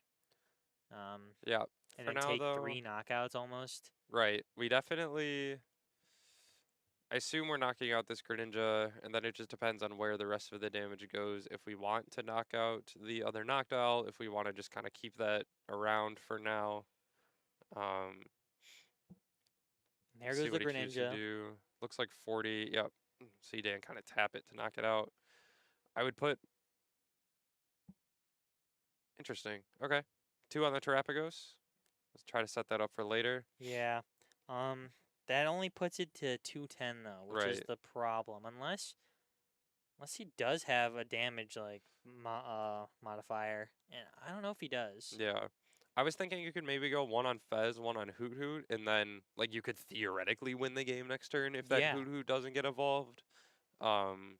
Unlikely considering Dan has a trillion cards in his hand, Yep. but you know, He does have a ton of cards plus a Pheasantipity draw. yeah. So we'll see. Dan is looking through his book of a hand right now, trying to figure out what all options he has available to him, which is probably everything. We see the Um, attachment go down too. which makes sense. And the counter catcher for the Rotom.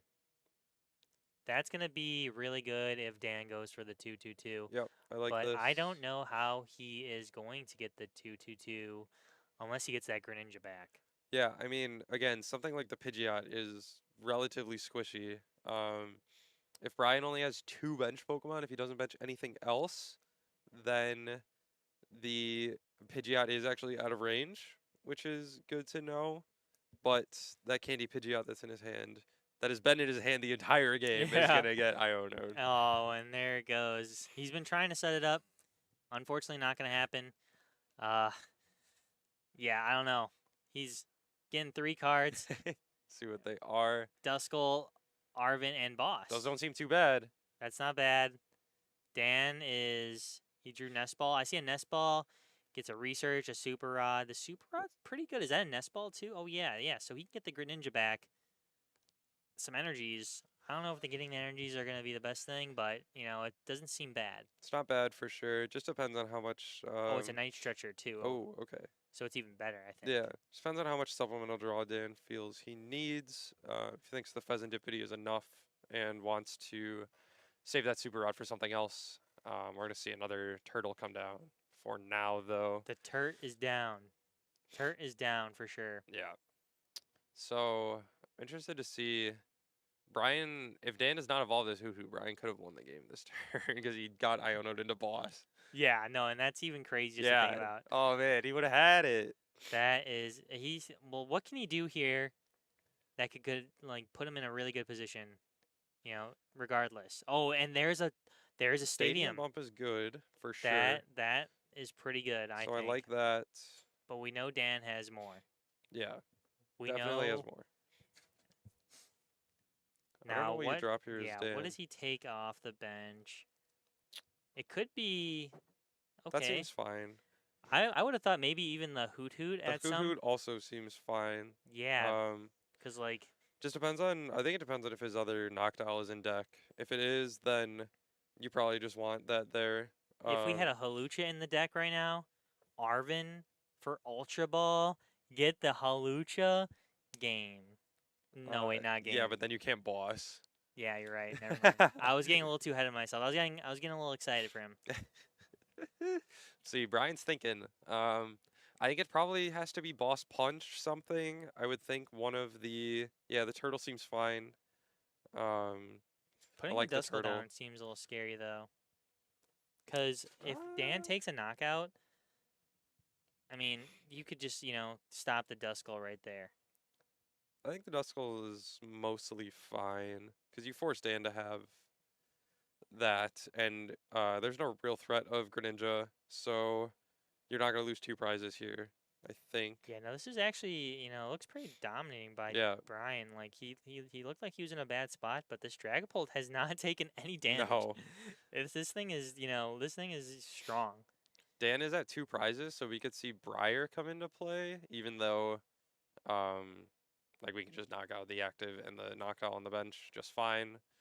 We see a Stretcher come through. Is there a Noctowl available or no? No, so I don't Wait. think he can Briar.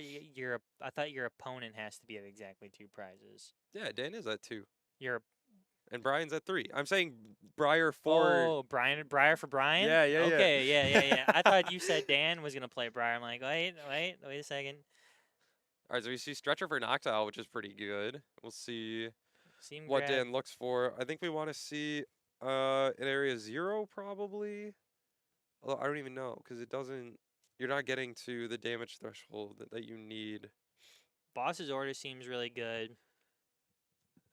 We may see. And the Yeah, area boss 0. and area is fine. I was thinking we might see Glass Trumpet come through just to be able to retreat this thing. Or we could look for like Kieran maybe. Yeah, I don't know. This looks looks like Dan's like really trying to think through this because Brian seems to be coming back in a good spot right now. Yeah, I mean, you leave this Dragapult unchecked, and I mean, it can go a long way, Yeah. as we're seeing. We'll see Dan just finishing up his deck search, has still a million cards in his hand. And there's the Air Zero to bump the Temple of Sinnoh. The boss's on the orders Pidgey. on the point of the Pidgey. Yes, I believe so. Oh, and switch in hand already, so this makes sense. That's pretty good. So yeah, if he takes his knockout, the Duskull's not going to be doing much there. He could potentially. Does he still have boss in hand? Dan or Brian? Brian. He played the boss He last did play turn. the boss. Okay. Just I gonna mean, I see assume Greninja come back. there's got to be another boss in the deck somewhere for Yeah. Brian. A top deck of the boss can just win the game as well, It can. It sure can. and that would be pretty crazy. Yeah, the Terrapagos has 230, so the Dragapult spread is not in range to just knock out both of them outright because we need 7 damage counters. And this is where the the Manaphy comes down. I think he's trying Yeah, to just power Dan's this, just doing some thinning, I believe. yeah, and trying to power up this guy for the next turn. Push up the Dragapult. You have 1 card in hand. All It's an right. Arvin. Wait, we can Ooh, the get a Clops? counter catcher. Wait, you can't do Don't that. do that. Don't do that, Brian. No, No. no. We just Arvin for counter catcher, right? I Oh. assume there's a counter catcher. Oh. Let's see what he does. Arvin. Arvin. Hopefully he just sees it. He goes through his deck. He sees counter I catcher. think he He's just- like, oh, this, there he is. yes. Just play it. Yes. Yes. There We're doing it is. Unless. Yeah. There we go. Nice. There we go. Counter catcher coming through. Did you win? Eli Let's won the go! pre-release. Woo! NRG win for Eli. NRG win for Brian D Yeah. as well. Dude, that was a crazy game. That was just was. solo Dragapult. This thing's gonna clean the whole game Wow. out. Dragapult is actually kind of crazy if you think about it, to just really just solo that whole entire game. Maybe if you think like Dan just like kind of like hit it earlier in the game, would that have helped? Maybe. I mean, yeah, Brian was never put in a position to set up another Dragapult after getting that first one online. And that's mostly the struggle that the deck Yeah. faces, especially with as weak of a board as he had. So if we had maybe seen a punch Yeah. into that Dragapult, a 2-shot into it, and try to take that out and force Anything Brian could to set up happen. another one. But Yeah. that was a crazy game. It was Dan a is good try, here. Dan. I got cooked. Here you go. Well, Kevin, good luck. thank you. Good luck to you, Kevin. What should I play, guys? I don't know, but Dragapult wasn't terrible. Guys, I'm terrible at Pokemon. I'm not. No, think- you're not, Dan. The out was, do I take out the Pidgey or do I try to 2-shot the Dragapult? Right. And I forgot that I can't snipe Dragapult No, on the you bench. can't. Because if We I saw could, that. that would be so good Yeah, in that yeah, yeah, yeah. scenario. Unfortunately. Ryan, what else did I mess up? I don't know. I mean, you had access to like your entire deck, it felt like, at any given point. Which is wild. Right. So I feel like I don't know. I think you probably just want to try to take out that Dragapult. The biggest thing that like Dragapult Pidgeot struggles with is actually just setting up Dragapult after Dragapult. True. So I think when the board was just Dragapult and Rotom. Well, no, cause he got the Buddy Puff in that turn.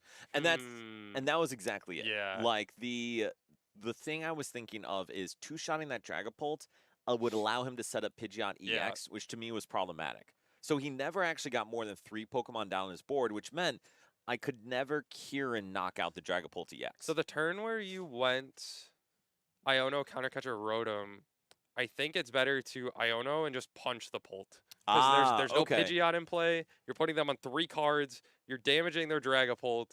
And then next turn, if you knock out their Dragapult, then like they have to set up another one, which seems tough. No, and that's fair, and that makes sense. To just my thought was I'm going to go 2-2-2, but Right. unfortunately that Yeah. did not pan out that way. You went 2-2. I have to take 2 more now. How? How do I Right, do that? exactly. Which, to be fair, I had a way to do it. Yeah. Just he got the counter catcher. Right. And that was sad.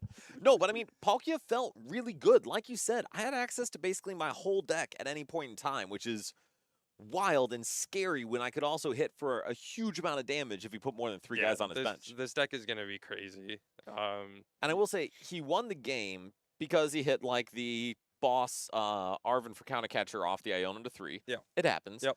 But he also couldn't set up 2 Dragapult. Right. And that whole game. So if he doesn't hit exactly those cards off Iona to 3, like, even without me taking a ton of individual knockouts with Greninja or anything, Yeah. just him not being able to fill his board was problematic for him. Yeah, I mean, you certainly had a fighting chance in that game for sure. He drew fortunately off the INO, and maybe it's better to just punch the Dragapult instead sure. of counter catcher the Rotom. But we live and we learn.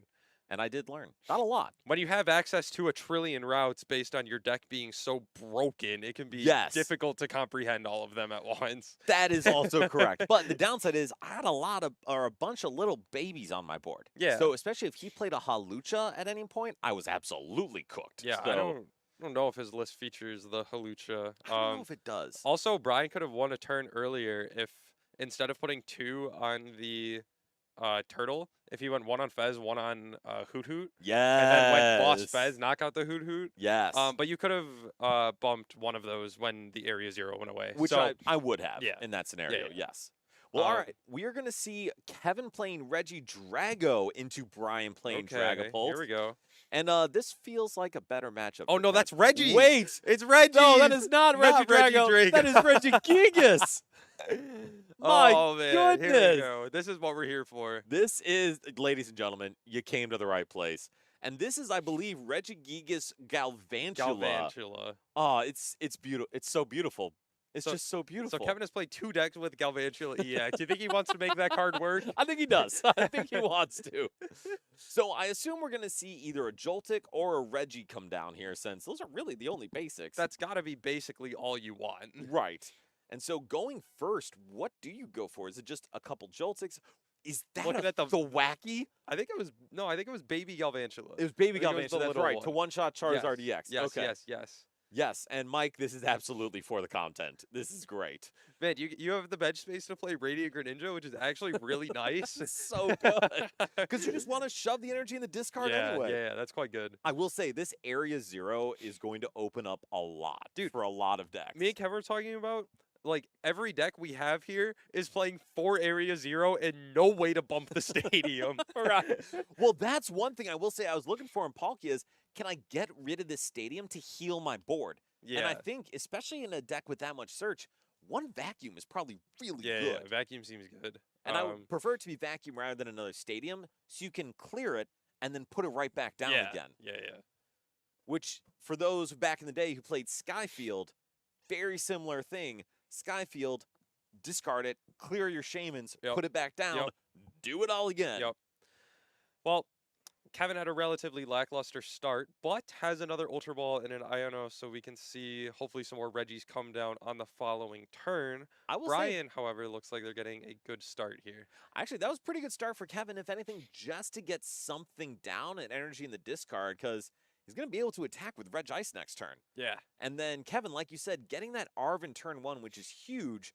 Did he have an out to Buddy Poffin or anything else in his hand right now? Don't know, because I just looked at him playing an Arven. All right, so fair not enough. sure. I was too busy focusing on the fact that we're looking at Reggie's on the other side. We did get very excited about that. All right, so we do see Arven for Rescue Board and a Nest Ball. Okay. Is that correct? All right, Brian is reassessing Yep, his Buddy life here. Poffin. Here we go. Because I imagine you got to go for 2, like, Dreepy or something similar. Yeah, just depends on if he has another Poffin in his hand and was just debating how many little guys he wants down. But we'll see. I think we at least need 1 Buddy Poffin for sure, Yes. and we're just gonna call for family. I actually really like that play in this scenario. Yeah, I think it'll work out. And knowing he's going to give up only 1 prize, fill up his board. So the one thing for Kevin, the Snipe 2 Regieleki rotated, correct? No. So that's the well, yes, the 120 40 40 That is one. gone. Okay, yes. You have to play the the bad lucky. the 130 discard lightning energy from this Pokemon to Yes. 130 to one Pokemon. That yes, okay. And so that is not as good, but there is an opportunity for Kevin to snipe here if he finds an out. Yep. Looks like we top decked a Gigas, slammed it down, and then played this INO. We got Lecky, we got Nest Ball. And we have an Ultra Ball. We need the stadium though. We do. Well, we don't even have a what I- is it? A I think Joltik there's- down yet. Yeah, I think there's a. I don't know if that's a Galvantula in his hand or what. I think it is. It's a Galvantula Okay. EX. Man, this is such a like this is just convoluted, is what it is. Mm. There's a lot you need to have happen here. This is wild. So we got to get the Joltik down, then we got to evolve it, and then we got to put the stadium in play, yes. and then we got to fill our board with the other Reggies. there's a lot that's happening. So I do feel like Kevin has to go for the Joltik here. And I'm not seeing there. I think we did pass a Joltik or two. I'm sure. So the downside though is if Brian somehow pops off with a Neo upper and there's gets a some Dragapult, that Joltik is dead. Yeah, it's not quite the beefiest basic. It is not. 30 HP on that bad boy. Which makes me wonder if maybe it was better to go for the Joltik rather than the Greninja, knowing there was research in hand. On the But- last turn. Yeah. Yeah, But what do you think? seems reasonable.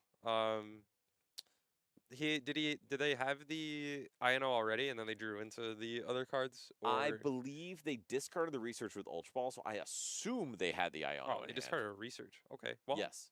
I don't So- know. Either way, Joltik coming down.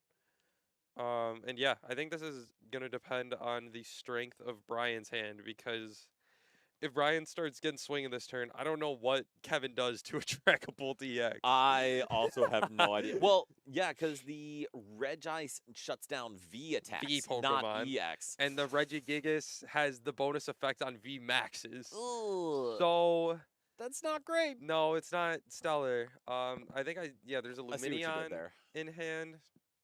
So, Bryce laughed. We're on the same page. um So we do have Luminion, so we can go get Arvin and try to set up for a Seal Stone with Luminion and then a rare candy if we so desire, and get either Pidgeot or Dragapult, but I don't see the tool card or the Neo Upper yet in deck. Have you seen it? we didn't see Brian's ace spec all of last game. So I still am not sure what he's playing. So this is not a tournament. This is just us playtesting. So the four of us are on the team. Ryan, Kevin, and myself are on the competitive team. Brian is our commentator here on stream. And since there's a pre-release happening in Nerd Rage, we're just saying rather than watching y'all play with Kofu and other stuff, we're going to actually try out some stuff from Stellar Crown. So next week, we'll be back to testing in preparation for Baltimore, but taking a break to look ahead to Louisville. Yeah. All right, and so Kevin does get the rare candy Pidgeot, which is pretty good. Yeah, we'll see if that's Brian with Brian- Rare Candy Brian, Pidgeot, by the way. Wow, wow. But we'll see what we get down from this. Again, I don't think we have a way to get a Dragapult attack down, but even if we get some Dracloaks out and start using Recon Directive, which is what we look like we're going for here. Which makes sense. If you have a little time, Yeah. set up your board. And kid, thank you very much. I appreciate the feedback. Honestly, we love doing this. If you can share it, see if anyone else wants to come watch, it helps us keep doing it. Yeah, Thank you. So thank you for joining. All right, and so getting that Dracloak, getting a little more draw in, is there any risk that Kevin's going to be able to start to outpace him I don't think so. Kevin doesn't have a Terra Pokemon in play, yet? but we can't get one because our board is full. We can. Oh, we have Galvantula. I was thinking we had to put the turtle down because that's No, what we've been doing Just all day. every deck is played with turtles so far. But you can just evolve and then okay, hold on, there's a way. Kid, you're a legend. Thank you very much. So happy to have you here, my friend. Actually, I'm not sure. I'm thinking. I don't know if we can get it because we have this stupid Regice in the active. But So Regice is a problem. We are going to get the stadium here. yeah, And so there is an opportunity to get an energy and a stadium and draw with Greninja. So we could maybe pull it off. I just but don't know it's gonna be tough. how is there board space for okay, so you can Are you allowed to use multiple Gigas abilities in a turn? Yes, right? You are. So you can go Gigas to the active, retreat, And then Gigas again. and then Gigas again if you have Correct. 2 Gigas in play. So we need And to we get have board space for Steel, Rock, and Gigas. and another Gigas. Exactly. Okay, so I see the there vision. is a line. There is a vision. If there's a will, Kevin will find a way. So we do have to see also enough energy in discard and the right type of energy for Galvantula to attack. right. We do have, 2 Ultra Ball in hand. So we can draw with this Greninja, get at least 1 or 2, of the necessary Reggies, and then we can actually go into, and then we'll just have to go straight into Galvantula. So we'll see if Greninja's draw gets Yeah, Kevin this close needs to be enough. good. Probably a supporter or something. Reggie Steel? It's a Registeel. Oh, 2 Reggie Steel. Well, that's less good. that's less The good. first Reggie Steel was sick. The second Reggie Steel, less sick. Much less sick. So on the bright side, though, Kevin is going to be able to get some damage man. on this Pidgeot. And Maddox, What's up, awesome to have you Maddox? back, my friend. So we can see not a knockout, but a setup for a knockout later. Unfortunately, Kevin would have really liked to item lock Brian here. Yeah, that would have been good. Are we have all the Reggies in play. We got the full squad. Are we attacking with this Regice or not? Is there a downside to doing so? Well, I don't. Do we have the energy to do so? That's Yes. really what I mean. Yes, we Okay. should. So Okay, then yeah, we just swing. there's at least one water in there. Maybe there's not. Worst case scenario, though, I think using Regice to get another Regigigas is not bad here. Yeah, I don't hate that. So we that seems can, okay. Yeah, so we can see either the attachment to the Regice. Oh, we just see it onto the Regidrago. I mean, that sets up a pivot. It does. I don't know if I love that, though. What do you think? I think it's okay. Either, the problem is like, I think it's fine. You're not really in any danger. Oh wait, maybe we are in danger. No, Kevin is in danger. Oh no, we're in danger. We are in danger. Oh. And kid, Terrapicos could be very, very good. The benefit of the Galvantula is item lock. Because if you can stream 180 and item locking, that is horrendous for Yeah. anyone involved. So Kevin does get 6 fresh cards here. Was that Cynthia's Resolve? I think that was Cynthia's Ambition. Ambition. We saw Whatever, at it's the fine. front of the hand. They all do the same thing. Haven't seen that card in a while, but I see why it's here. As you say, Ryan, I see the vision. Yeah. It fits in this I, deck I very see well. the vision for sure. Although we also just see the research. That might be better. But Probably better, for being honest. And we do actually have a Terrapagos in there, too. yeah, is so that a turtle? I think it is a turtle, which, to be fair, makes sense. Yeah. And with the second attack from Turtle, you can load it and wall against any basic True. non-turtle decks. We do have the colors for the Crown Opal here. We do. We're using great terminology here, people. Like, this is high technical commentating. All right, so Unfortunately, that attack's not very good. it is in not this matchup. in this scenario. It's I don't not think great. Dragapult very much cares about that. No, and we may see a Dragapult here, but like you said, we still haven't seen the A spec for Brian. Does he play an A spec? I assume we're playing an ace spec in our deck. I would hope so. Regardless, Brian's still got a little bit of time, but man, we're starting to run out of time. Yeah, it's possible. Yeah, it's the Oh, new crystal. Okay, yes. so that's why we didn't see it going through the deck because it's not bright pink. So, Ryan, tell us what that crystal does and how important it is. It's a tool card. When this is attached to one of your Terra Pokemon, its attacks cost effectively, I don't know what the correct wording is, but 1 rainbow energy less. So Exactly. it kind of counts as one of any type of energy, just on a tool card. Which so is extremely good. So you can use Phantom Dive for simply 1 psychic or 1 fire energy attachment. Yes. Which is huge in this scenario, especially when Brian plays a Dragapult deck with no other energy acceleration on the board. Right. And so we're going to go in, we're going to see this Phantom Dive to set up a couple KOs down the line, and Brian's going to be able to manually attach next turn to set up his next Dragapult Yeah. since this kind of bought him a turn. Yeah. So I have a question for you, Dan. This new ace spec, similar to Neo Upper in the way that Yes. it kind of lets you set up a Dragapult from no energy on it. Do you think it's better than Neo Upper? Because Neo Upper can just be like quick search for, grabbed immediately, don't need anything else. But with the new ace spec, you need the tool and an energy. But Neo Upper can just be enhanced hammered and the whole thing is gone. Whereas the new tool can be just like lost vacuumed and only half of it is gone. I think those are All excellent points. I would say it actually depends on what your search engine is in the deck. If you are using Colress's Tenacity or something like that Oh, to sure. search your deck, Yeah, Neo Upper's better. In this case, Brian plays 4 Arvin. So That's Arvin true. can get Earthen Vessel and then the energy Yeah. attachment. You don't need to play any special energy in the deck, and then you can just Arvin for an attack with the Dragapult. yeah, So that makes sense. I think that would be the main reason why to fit it into this deck rather than the Neo Upper. We see Brian just kind of accelerating the game here, trading the Dusknoir prize for just one of the Reggies. Sharper, that A spec actually seems wildly good for Greninja Oh, EX. that's kind of cool. That's disgusting, actually. I don't know if Um, Greninja EX is going to be the move, but that's kind of gross.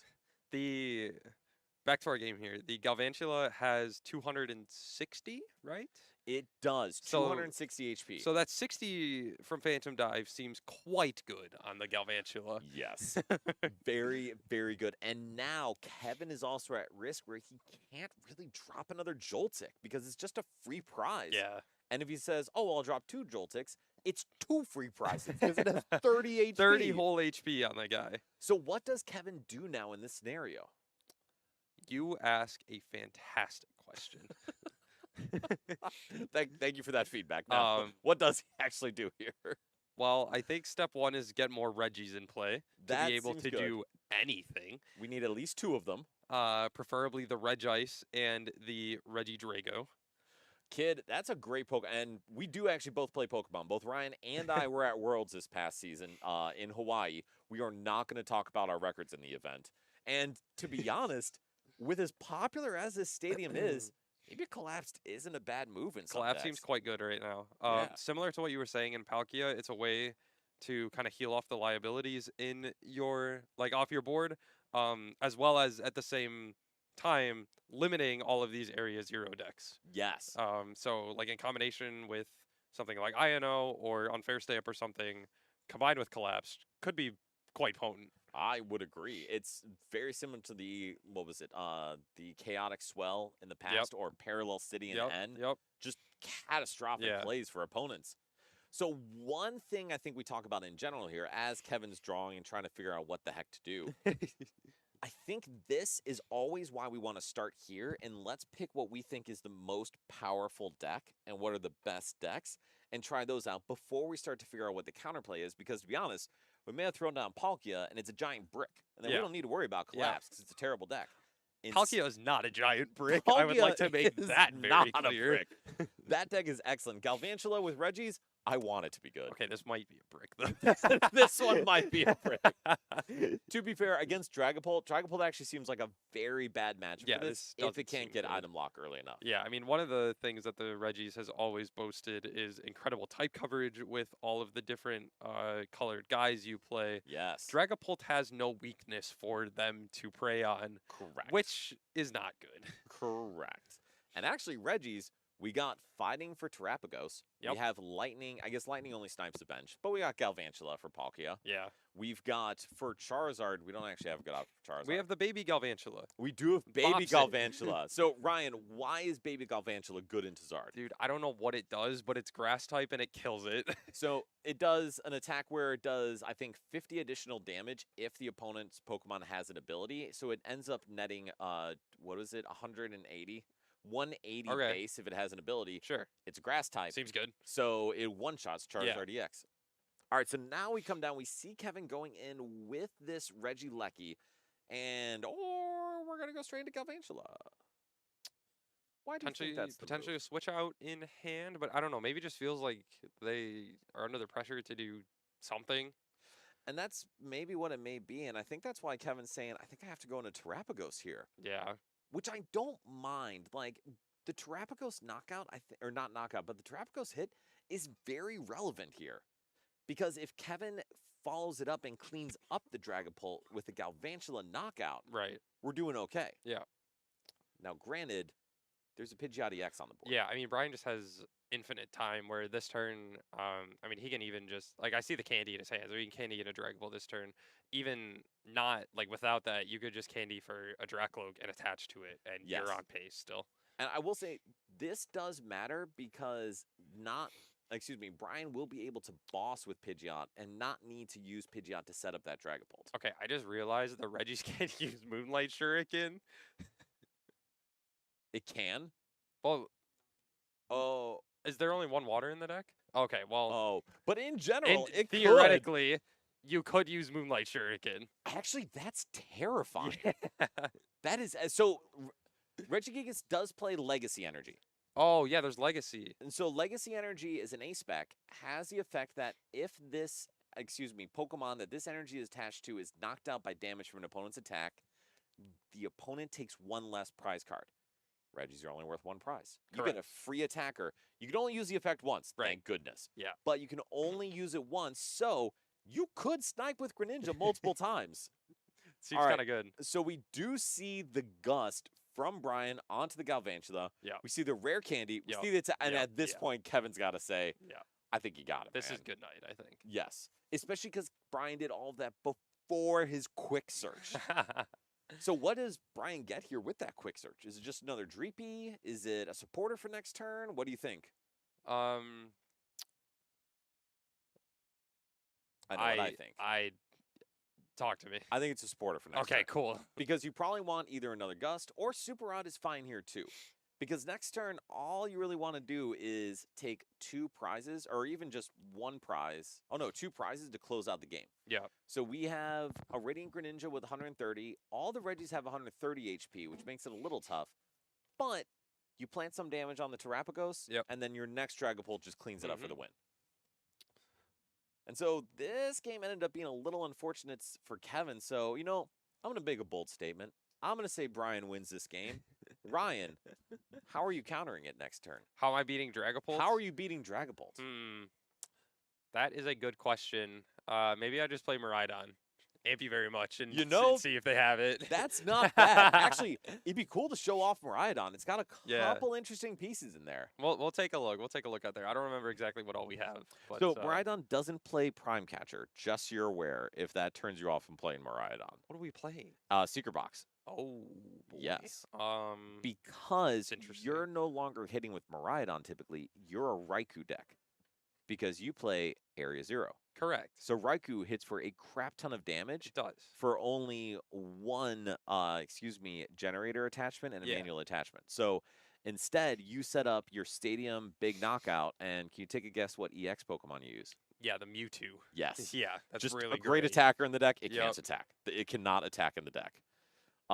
Frenzy Gouging is good into Pulse. We didn't build I don't Moon. think we have Roaring Moon in this No, format. but I think it could be an interesting one. It's tough because Terrapagos is going to knock it out without damaging itself. yeah, that's true. And it's outside of Calamity/Storm. Calamity Storm, I think. Calamity Storm. It's think out of so. Calamity Storm Yeah. range. All right, so we do see Kevin get that Galvantula knocked out. 30 damage on the Terrapagos. Seems good. And Kevin's just kind of, what do I do, man? Is that a Cornerstone Ogerpon? That doesn't seem great. That I'll is be not, honest. unfortunately, the move here. I kind of like it though. Darkrai is interesting. Zoroark V-Star with Charge-a-Bug. Dude, good thing. Dude, I brought my Zoroark V-Star. Did you? I, Alright. I did not. It seems like an interesting deck. It could be a thing. And be also good. why I love this time in the season when new format is coming in, because who knows, man? I love building 13 new decks from the new set and watching one of them be good. Right, exactly. All right, so we do see the Iono. We do see the draw from Kevin, and I don't think any of those are game savers here. Heavy ball.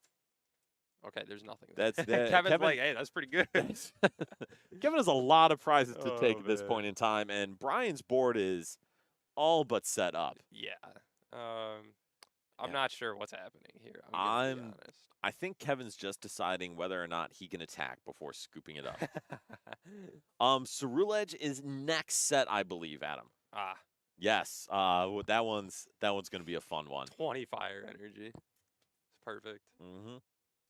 All right, so on Kevin's end, we see the Super Rod. Still not really seeing the vision for win condition here, but he may just be saying that Brian's out of Gust. I don't think Brian's out of Gust. Probably not. Because I think Brian, the Dragon Ball list plays 2 Boss's Orders and a Counter Catcher. Yeah, seems right. So that Counter Catcher has at no point been helpful. Dragon's Horde for 1? Oh man, another red It's not very good. ice. So we're going to see an attack, but I think we're also at the too little too late category. Do we have giant fangs even? Like, Do we not have a fire? I don't think we ever established the legacy. We And Kevin's didn't. like, what are we doing? So that is the face of a man who does not have an attack. Oh, All right, man. Kevin just All right. scoops it up. So Ryan, anything you think Kevin should have done differently there?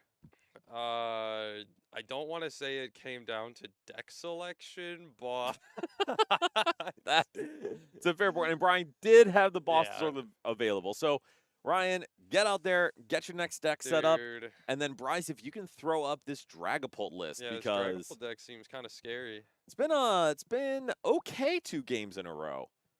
So Dragapult is a deck that's in the current format, and to be honest, this is the type of version I think would be best is with the Dusknoir, because Dusknoir just allows you to fix so much math with Dragapult and pick apart opponents' boards.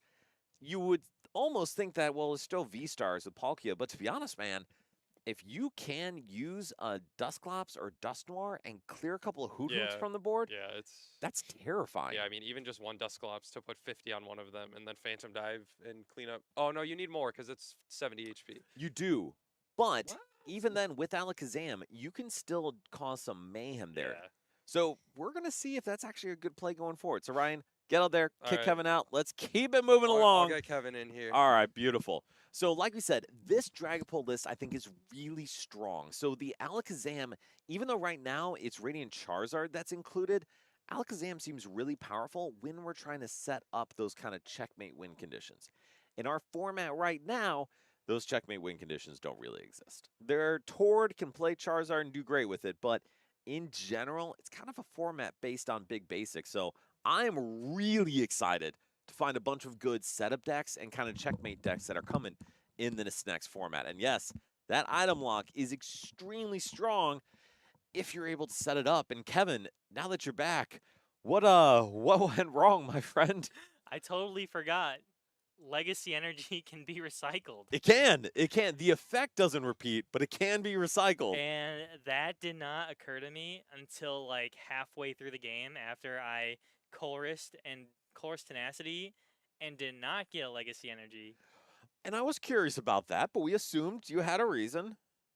Not knowing. Not knowing All I could right. recycle it. And like I was like, okay, if I get Legacy here, am I chilling? And I'm like, no. If I use it, it's gonna be gone. I'm like, oh wait, Ancient Wisdom is pretty good ability. It is. It is a really good ability, and I played this deck so much back when I first started playing. I can't believe I forgot it. This was like your deck when you Yeah. joined the Pokemon community. Yeah, and now, I mean, I guess Legacy wasn't there, obviously. true. So, and we were playing, Aurora energies and, gift energies and This just deck was wild. like a lot of different special energies. Yes. And so, with Legacy energy being in the format right now, I'm not used to it being like a recyclable card as it can be with Ancient Wisdom. And it's insane to have that card where at least once per game, you're basically going to give up one less prize, Oh, which yeah. is wild. Because even if someone plays around it with like sprinkling damage counters, since the effect didn't trigger, you can get it back and use the effect later. Oh yeah, and it's like actually insane when, they're just taking a one prizer and then oh wait, they're taking 0, and that just feels so good. Especially even when you start using the Garvantula, even the Terrapagos, even the Cornerstone, or Yeah. in dire cases, the Pheasantipity. You can snipe with Pheasantipity. It is Yeah. an option. Yeah, and one thing I wanted to do is I was like, oh, if I would have got Colress, I could have gone for a Greninja play, and that would have been pretty That would have crazy. been yeah. wild. Like realizing that like halfway through the game, I was like, darn. That is all right. All right, so we're going to jump into our next game. Ryan did talk about playing Miraidon, and that's actually what we're going to see. And we're going to see that Iron Hands EX. So, Kevin, tell us about the hands.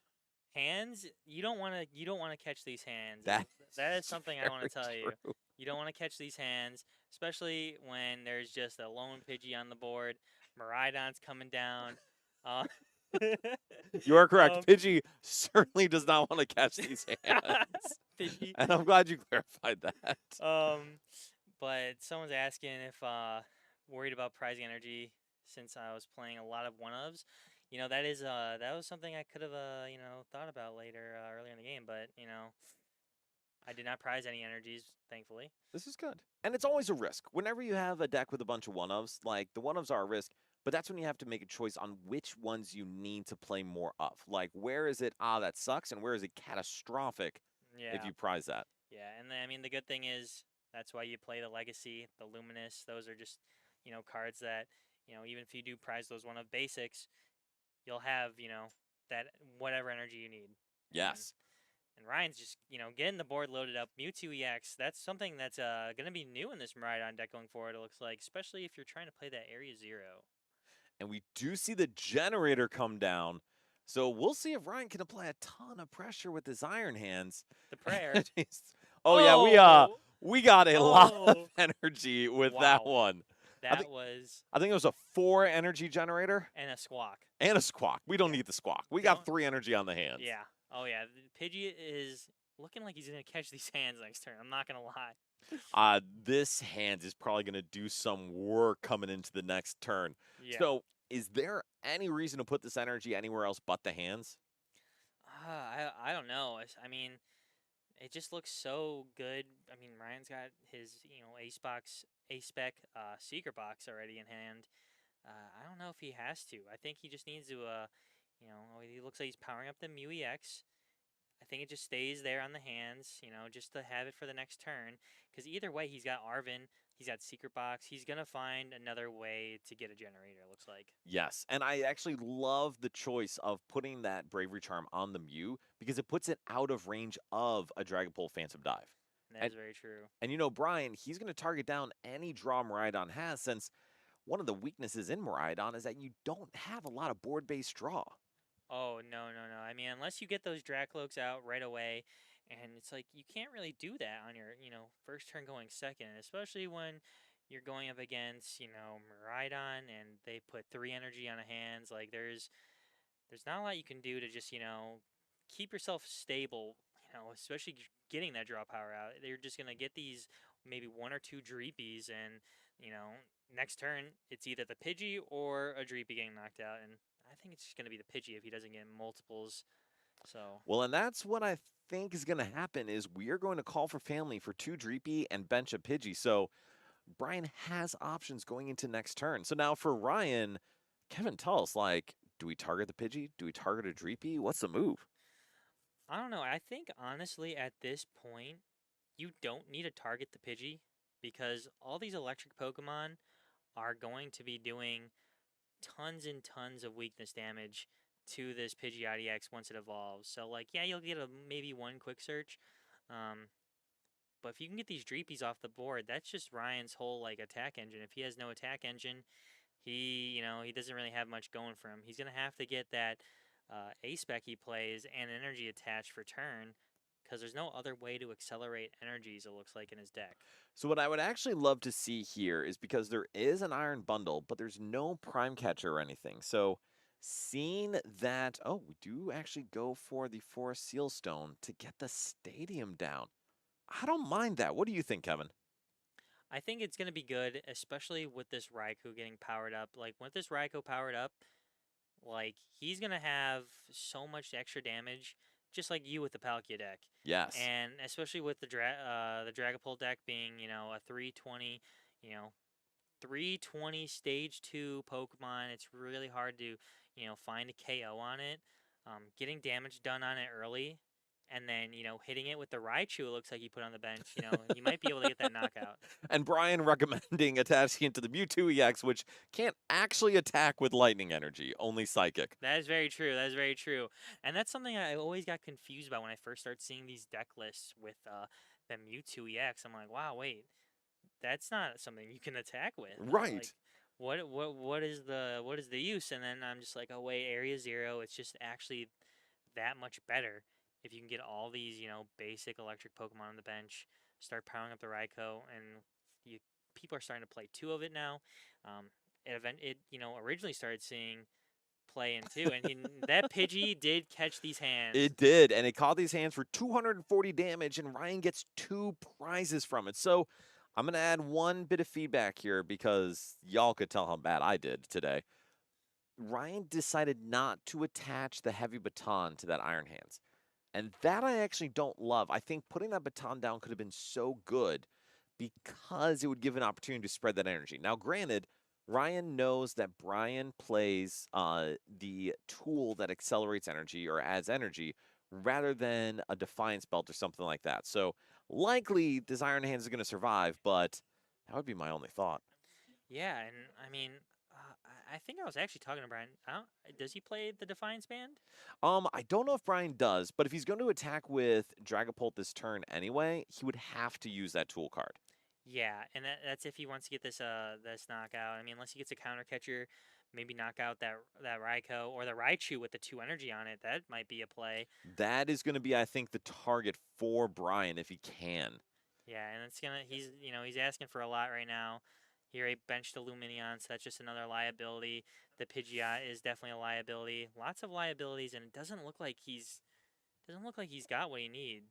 To be honest, he's probably going to have to go into a Rotom here or something if he can, because there's nothing else that can survive a hit. Crispin would have been an option, but he did play the Iono to try to disrupt Ryan. But yeah, you're right. That is an option going into this turn. Yeah, and he did get the Nest Ball off the Dracloak. You could see that Rotom come down. And it may have to, honestly. Or we could go into Alakazam. But either way, giving up 2 prizes here feels horrible. Yeah, I don't know what's going to happen here. Brian kind of realizes that Ryan has a huge lead right now. And he's got to do something to really just kind of like, stop him in his steps. Is this Mewtwo like a 1 retreat cost guy? I don't even know. Well, so the Iron Hands is a 4 retreat cost, so that ain't going anywhere. Yeah, that's true. I mean, unless he wants to retreat, he does have the energy to do it. I don't think that's going to be something he's going to be doing. I don't think it's the move. And he Yeah. could go into Pheasantipity here, though, to try to tank a hit from Ryan. Yeah, and, drawing 3 cards looks pretty good right now.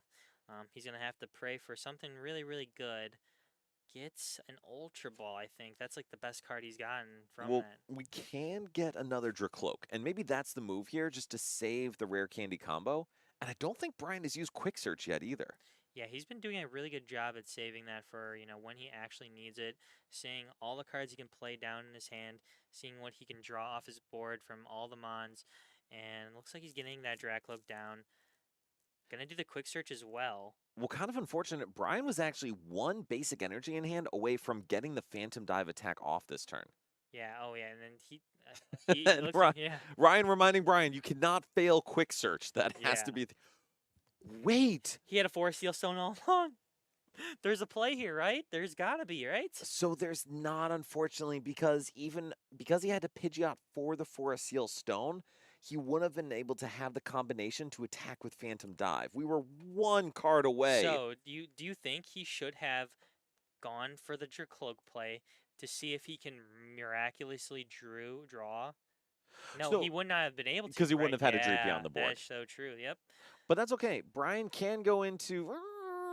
I don't know if I agree with that decision, Kevin. What do you think? I don't know. He's this Dracloak is about to catch these hands. Yes, it is. And Oh. that's going to be 2 more prizes for Ryan. And if this Raichu survives, it's just going to knock out that Dragapult during Oh. the next turn. Oh, we are going to V-Star. Oh, that actually doesn't feel like the best time to use the V-Star here because I mean, yeah, he can take the 3 prizes here. I would tend to agree. Well, so the reason I think this is really good is because it prevents Brian from using Dusclops. That's very true. Yeah, the Dusclops can really reach for some damage, but I feel like once he gets these Dragapults up and going, they're almost taking a knockout on anything. That Dracloak caught the hand. Does indeed get the hands. So Ryan goes down to 1 prize remaining, and Brian is not in the best spot here. I feel like there's still something he can do though. Like there's, I don't know if Ryan has anything to really like catch himself up, but Bird may have been better, and also this actually inactivates Briar. It does. Actually, no. I thought Briar has to be. They have to be at exactly 2 prizes. Exactly. So Brian will not be able to use Briar at any point now during this game because Yeah. Ryan skipped the 2 prize turn. We're going back to like B string and all other kinds of That's stuff here. true. That's true. That's maybe that Ryan had that in mind. I didn't have that in mind. I wasn't. I certainly did not either. And now that we're talking about it, I'm glad we brought it up because that's probably what he did have in mind. And Ooh, we do see him bring up the Mewtwo EX to Phantom Dive and try to stall it, but Ryan has 2 separate Arven in hand. So we are Yeah. going to be able to see the switch cart into Raichu and just blow up this Dragapult. Yeah. I was really hoping he'd take the knockout on the Raichu. I feel like that was like the only way he could really just take the W right there, then and there. He used his V-Star ability, so he didn't have anything to really, you know, uh, search boss if he needed it. Right. All right. So we're going to go up and throw up this Miraidon deck list just because this is the one where Ryan is very hyped about giving these hands. Oh yeah. Adam, no. Just gonna tell you no. I don't think so, Anyway, yeah. so looking at this Miraidon list, the one thing I think is weird is that secret box. But Kevin, any ideas why you think that would be preferred instead of Prime Catcher? I think the main reason is just getting that area 0 out. Like you have to find a way to search that stadium. There's no other way to search a stadium in this format except for Forest Steelstone even. You also do get that supporter. You get that tool card. And you get the generator. So you're Yes. getting so many cards just for all the cards you need, guaranteed. And sometimes that can just be way better, especially when you do play, you know, if you want to go get that boss's orders as well, like it's there at your hands. So Colress can go get it, but this enables you to actually use a card to search out the stadium along with a boss's orders and a generator or a switch cart. So it just gives you more flexibility to pull off the combo turn. And I kind of agree. I think Prime Catcher is so strong in this deck, but this is a combo deck. Like you're trying to run your opponent over in one turn. So being able to secret box for boss's orders, switch cart, all of this all in one, it's going to put you in a good spot. Oh So yeah. I'm going to hand off the microphone to Brian here. Brian, walk us through how you got your butt whooped, and I'm going to go try to take down Ryan and see if we can give another round or two here before we head out. Let's do it. Let's do it. Good luck, Dan. Thank you. I'm going to need it. All right. But yeah, no, that was what we were just talking about was why Ryan did play the secret box. and Yeah. We were talking about how I didn't even know he played Secret Box. Yeah, he didn't really need it. He didn't need it. Yeah, I was thinking that last play he was gonna grab I thought he was just gonna grab Prime Catcher. Yeah, But, no. The one thing I yeah. was like thinking about is maybe you knock out that Raichu because he didn't really have much else. Yeah. He did have to go find. He needed a boss's orders, and I think he already had one in hand. Yeah. But he did have one prized. So if he didn't have one in hand, was there ever a chance that maybe Iono counter catcher Counter Catcher was prized. counter catcher was I prized? wanted it like the turn before because after he amped me the first time, that was what I was hoping to get was Counter Catcher. Like I was gonna see what I could get because I had the Pidgeot, Yeah. and I was gonna see like, well, if I can attack this turn, that'd be cool. But if I can like also gust something, but it was prized, so I couldn't. Yeah. Understandable. Yeah, and I also definitely could have played it better. I don't know, just not very experienced with the deck, but I was able to squeak out 2 wins, so That's I'm true, not that's too mad true. about it. It's okay. I'm Yeah. sitting here 0-2. Yeah. Not feeling the greatest about that, but Yeah. at least we got to play the new cards. Yeah, the new cards, it's definitely fun to play new formats, so I'm definitely Yeah. glad we got to. Yeah, definitely the decks do need a lot of refining. Yeah. We got a What good foundation What website though. do we use to build these deck lists? I believe Limitless. We had like a variety. I think we used like PokeCA book or pokebook.ca or something like that. That's a Japanese website. Pokegodbook.com. Yeah, And Limitless too. I think Limitless yeah. does show them. Limitless, we also showed some because I think they do like City League results and stuff like that. And then the other one, we use some of the YouTube channels too. Like I know Dan shouted out like Omnipoke, and Zapdos TCG. Yeah, no, Yeah. those guys are great. Oh, what's up, Roth? Oh, and we have Mr. G NRG's very own Mr. G in the stream. in the stream. He's watching in from YouTube, which is Yeah, great. that's Love cool. to see it. Showing some love to both All both right. platforms. Here we have Ryan, though, going with the Raikou into the Mist Generator on the hands. Yeah. Squawkabilly comes down. Ooh, it looks like he's. Ooh, he's got the secret Wow. box. Do you see his hand? It does not Yeah. look good. Yeah. Is this the secret box angle? Yeah, that is. Secret tough. box? Yeah, that doesn't sound too bad though. I mean, he can't use a supporter on his first turn. Yeah, but you can kind of like mill out one that you wouldn't really be. I don't even know if you would want to mill one out, but Yeah. grabbing like you can grab stone, you can grab what another item. Yeah, I think he's just thinning his hand for getting this ready for the squawk. Yeah. Give him all Yeah, the Kool-Aid Good old man. Kool-Aid man. Oh yeah. Yeah. Yeah, no, this Pidgey's about to catch these hands. as Yeah. we were Oh, and saying you can get earlier. the area 0 too. Area 0. Yeah, that's what we were talking about as well. Like, what like cards grab that Area 0 and Colress Tenacity. That Yeah. was one I Secret box. kind of went over my head. But yeah, the secret box Yeah. gets it. Skyla would be crazy in this format. Skyla would be actually nuts. There'd be a lot of really good cards, with those like pre-rotation cards. Yeah. But we see the This is like typical coming Miraidon down, play. Yeah. Terrapagos being eyed up. The Mewtwo. The Mewtwo. Mewtwo's so funny. I was telling Ryan too when we were playing our game because he hit 2 off the generator. I was like, you could technically put it on the Mewtwo even though you can't attack with it. Yeah. It's funny though because you're able to technically do it. Yeah, it feels so weird that you would play a card even though it's a Terra just so Yeah. you can like I don't think there's a better like Terra Lightning though. yeah, Yeah. it's just so you can get that Area 0 out and if you have to, if it does get boss stalled, what is it? Is it a 2 retreat cost? Yeah, it's a I'm 2 not- retreat It's a cost. 2 retreat cost, so that kind of stinks, but it's like the only one you can really use. Yeah.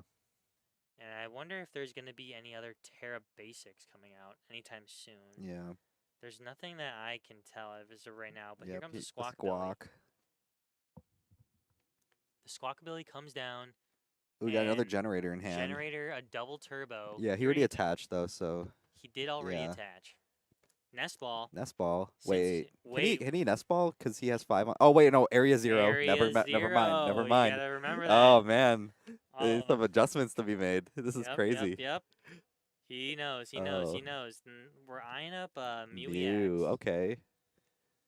That's pretty good because he's gonna be able to draw some cards if Dan decides to play down an Iono. Is he playing? What is he? Is he playing? I think he's playing Ryan's deck. Yeah, I think that is that Terrapagos deck that he had built. Ooh, another one. Or is he playing Charizard? Ooh. I'm not sure. I think he might be playing Charizard. Is it? Oh, no. I thought I was the only Charizard that was built. Oh, is that not yours? Yeah, mine was in the black sleeves. Oh, Yeah. okay. Yeah, so it might be Ryan's deck. Okay, draw for turn. Draw for turn. Seize Okay. the Colress Tenacity. Yeah. It wouldn't be as useful here because all you grab is really the energy because, like, the stadium can be put down. Okay. The Ultra Ball's nice. Okay. Now we see. Do you think the double turbo will be attached and he calls for family? I mean, that definitely seems like a really Yeah. good play. Ooh. The fan rotom The is fan definitely rotom's really good good. too. Yeah. He'll need to have at least a Terra so he can take advantage of the Yeah. stadium. And then the one thing I do see this deck having a problem with against Miraidon is that it seems like it's really susceptible. If that is that the word I'm looking for? No. I think susceptible might. Oh, I'll finish the sentence. To getting handsed. Yeah, I think susceptible is the right word for it. That's some vocab. Right Yeah, there. some vocab. We're teaching. Yeah, vulnerable. There's Mr. Whitman Thank with helping you. us out. It's all right. English is my second language, so This guy. yeah. This guy with the English lesson in Yeah. the chat. All we're trying to do is play some Pokemon. We don't Yeah. read the cards. I ain't reading all that. We ain't reading all that. Yeah. So what do you think? What do you think Dan's gonna try to grab off of this this fan rotom? So we see a buffalo, we see a hoot. Ooh, and the Noctowl. Okay. He's holding that for the next turn. Yeah, I kind of like Oh, that. Like you said, They would double call turbo, for family. Call for family. Yeah, I do Unless like he this. goes for the tackle. the tackle. I think I it's do like tackle. this though because you know, he'll have it ready for the next turn, and usually Miraidon doesn't really play disruption at this point. So Yeah. he like Dan can kind of sit there knowing that he'll still have that Noctowl ready for the next turn, and Ryan's already ready to go. He is like, oh yeah, we are getting the double turbo onto the hands, and we are going to be amping very very soon. It looks like he's eyeing up. Ooh, he's eyeing up the Fez. He had Iron Bundle too. Ooh, and the bundle. The bundle will definitely come in handy later on in the game, especially if his hands can like stay alive for a bit longer. It can definitely do it. Yes, Dan is running the boof line. He's definitely Yeah. boofing the line. Yeah. If you had the chance to watch earlier, there was a lot of buffaloes on the board when when Ryan and Yeah. Kev were playing. The football has started too, so the Buffalo Yeah. Bills are ready to play. They're ready to play. Which reminds me, I'll have to check out how my fantasy team Oh is yeah, we doing. gotta check out the fantasy. Yeah.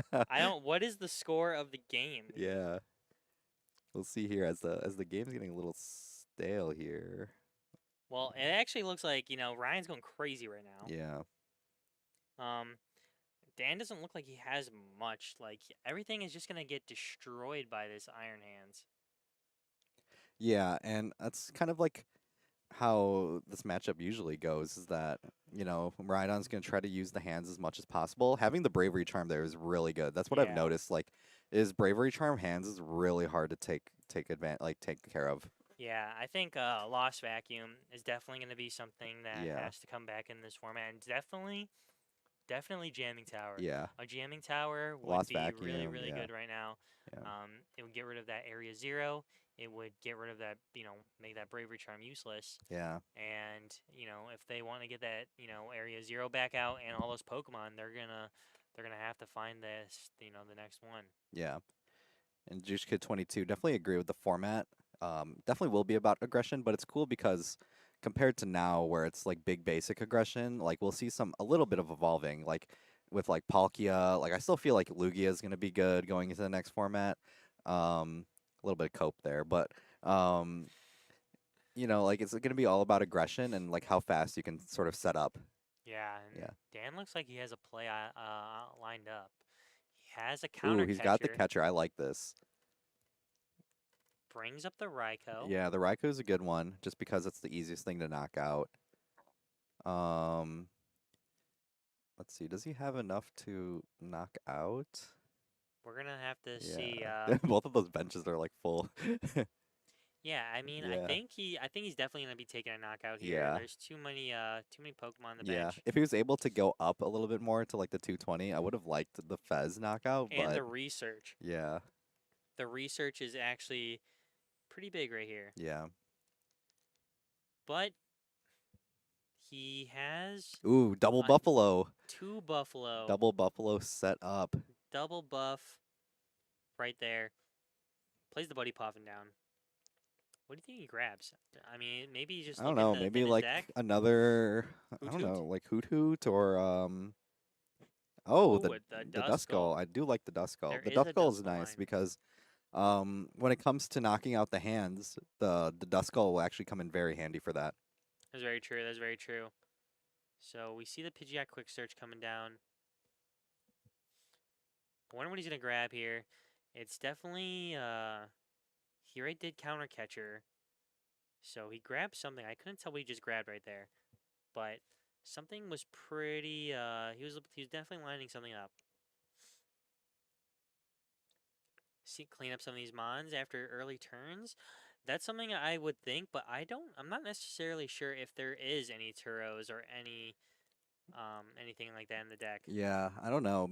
Maybe they're not like up to your tech where you had the penny.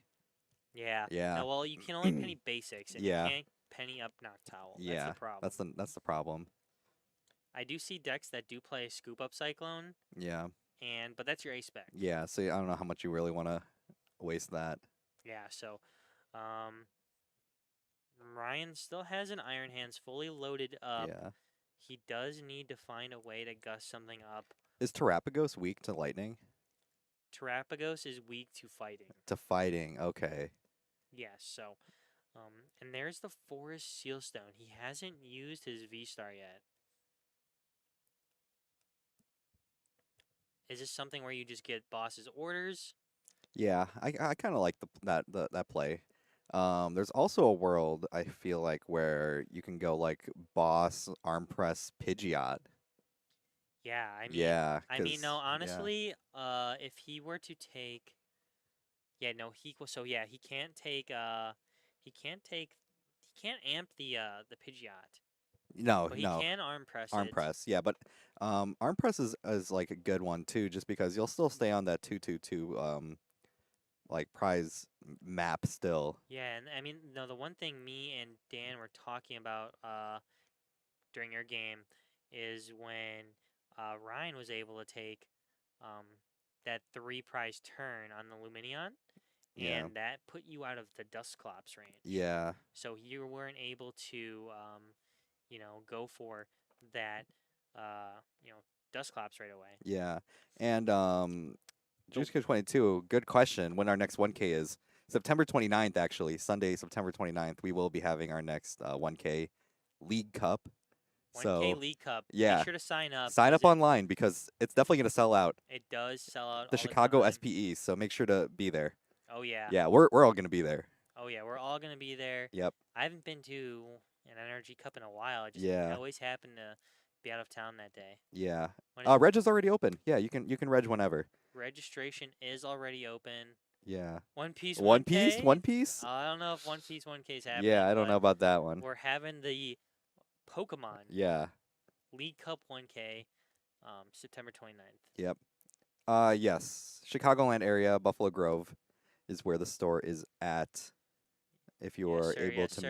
make your way That over is there. definitely something everyone should definitely sign up for. They're always really competitive events, especially for Yes. the League Cups. Oh yeah. We always get like a lot of high level players out there too. So a lot of the players that you see on the You'll you see know national regional champions. yeah, you'll see on the TCG stream, like the actual like regional stream, a lot of those players actually come out to this place so for the League Cup. So definitely gets really Ooh, competitive and I do like this prime catcher play here the prime catcher for the bear. for the bear. I like this too because well one the bear is able to take the knockout on the Fez and it's also very hard to knock out the bear because it has 260 HP. So Yeah, so one yeah. thing, Dan didn't even need to put an energy on the bear. Yeah. But maybe he's just eyeing up another way to retreat it by attaching another energy. Because by using the Dusclops, he can just attack for free. Yeah. So I wonder how Ryan's going to approach this. They are not in Chicago. I mean, we're in the Chicagolandish area, Yeah. I would say. Yeah, having to play against Grand Shen in a cup is always Yeah. a tough game. Is Yeah. a tough one, I think I've only beat Grand Shen once in my whole time playing He's a Pokemon. really good player. Really good player.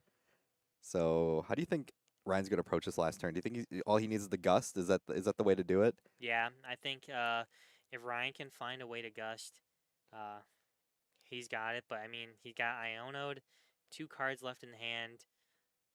Got rid of the Fez, so that's some more draw power gone. Wait, I think the Raikou may be able to attack, like knock out, because of how big the benches are. I think that's what he's trying to do. Yeah, I think it's enough. Draws 2 cards. Yeah, if he's able to tandem unit another Pokemon on there, Gets another Mewtwo. the Mewtwo. Bundle. Bundle. Ooh, wait. Ooh. Okay, yeah. So I think this. This is good because Because either way, that gets it. yeah. Okay. Raikou coming down. Yeah, I think they're doing the math right now. Yeah, that looks like it does it. Shakes the Oh hand. wow, very enthusiastic go. shake there.